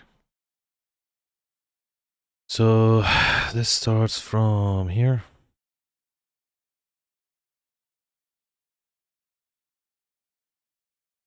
Okay, you are extreme left. You are... I don't care what you say here.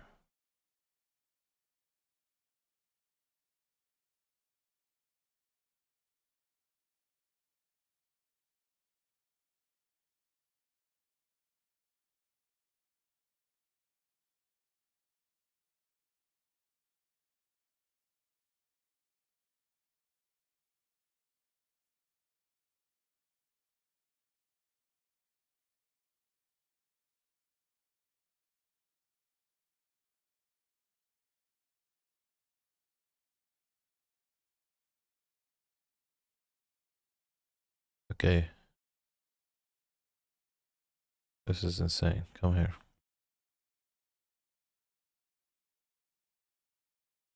And you fuck off. You fuck off. Oh. And you fuck off as well. Back to all of you here.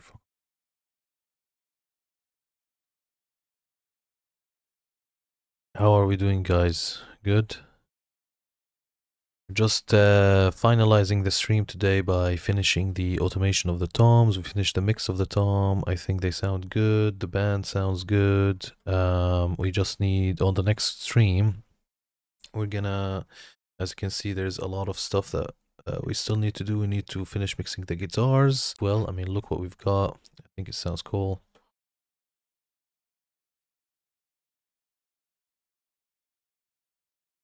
I think that sounds really cool. Yeah, and we'll make sure I will do some tests off stream just to see that the bass level is actually correct. And yeah, hopefully next stream we'll finish the band, finish the orchestration, because orchestration is actually really quick.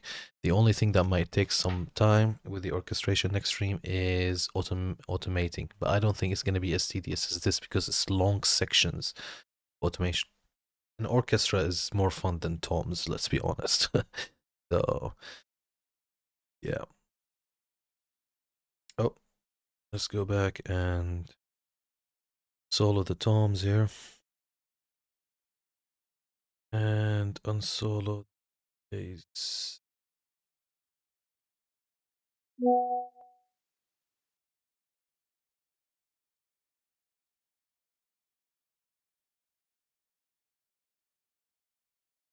And copy you to here, which is L50, and then you are R50. as everybody knows it, R. Okay, and I can see that there are some hits here. So I'm gonna remove this.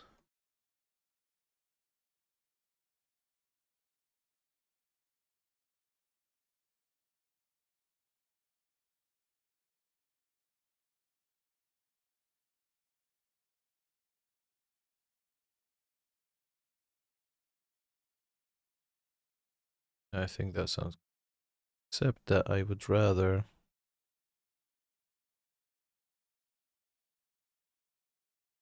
Okay, I'll leave it like this.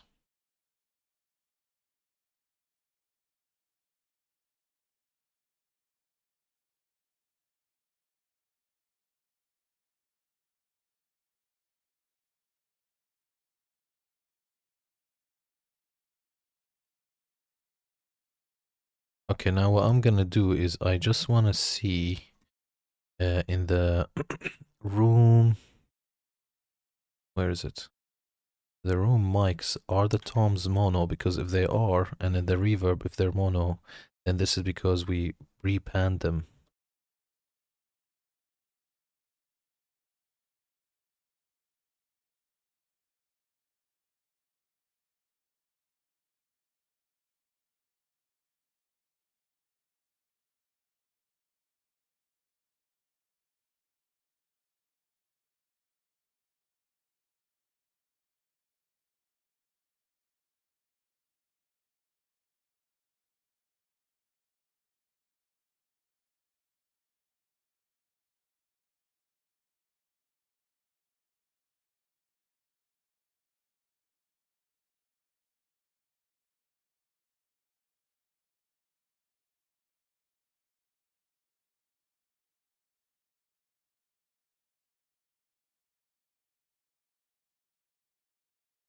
So if I go to the drum here, just this last thing, and I put this here,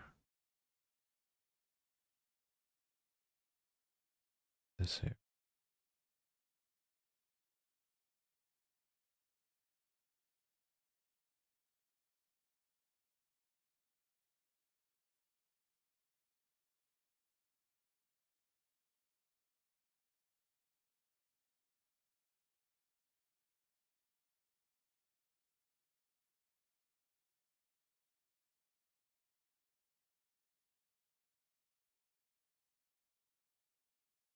Hmm.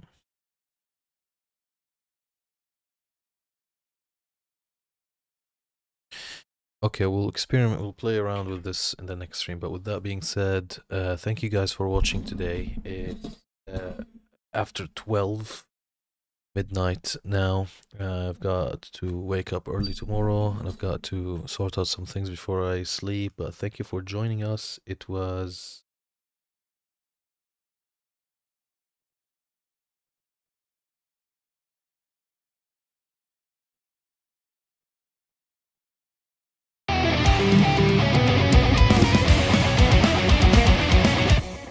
I'm not sure if, if Cubase was on mute the entire time.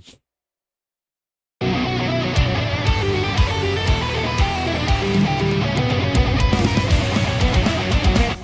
think it was. Well, that was messed up. Which is a, a sign that I think has been off for like the past 10 minutes, which is a sign that, yes, I need to close the stream for more than 4 hours. Thank you for tuning in, and if you're watching this, please give us a sub on YouTube, follow on Twitch, on Kick, whatever you're watching, and make sure you join us next stream. We stream Friday, Saturday, every Friday, Saturday. Friday is 8 p.m. and Sunday is 6 p.m. Did I say Friday, Saturday? Oh my god, I need to go to sleep. And Sunday 6 p.m. So Friday 8 p.m., Sunday 6 p.m. And yeah, we'll see you guys then. Until then, you know, stay safe and take care. And see you soon.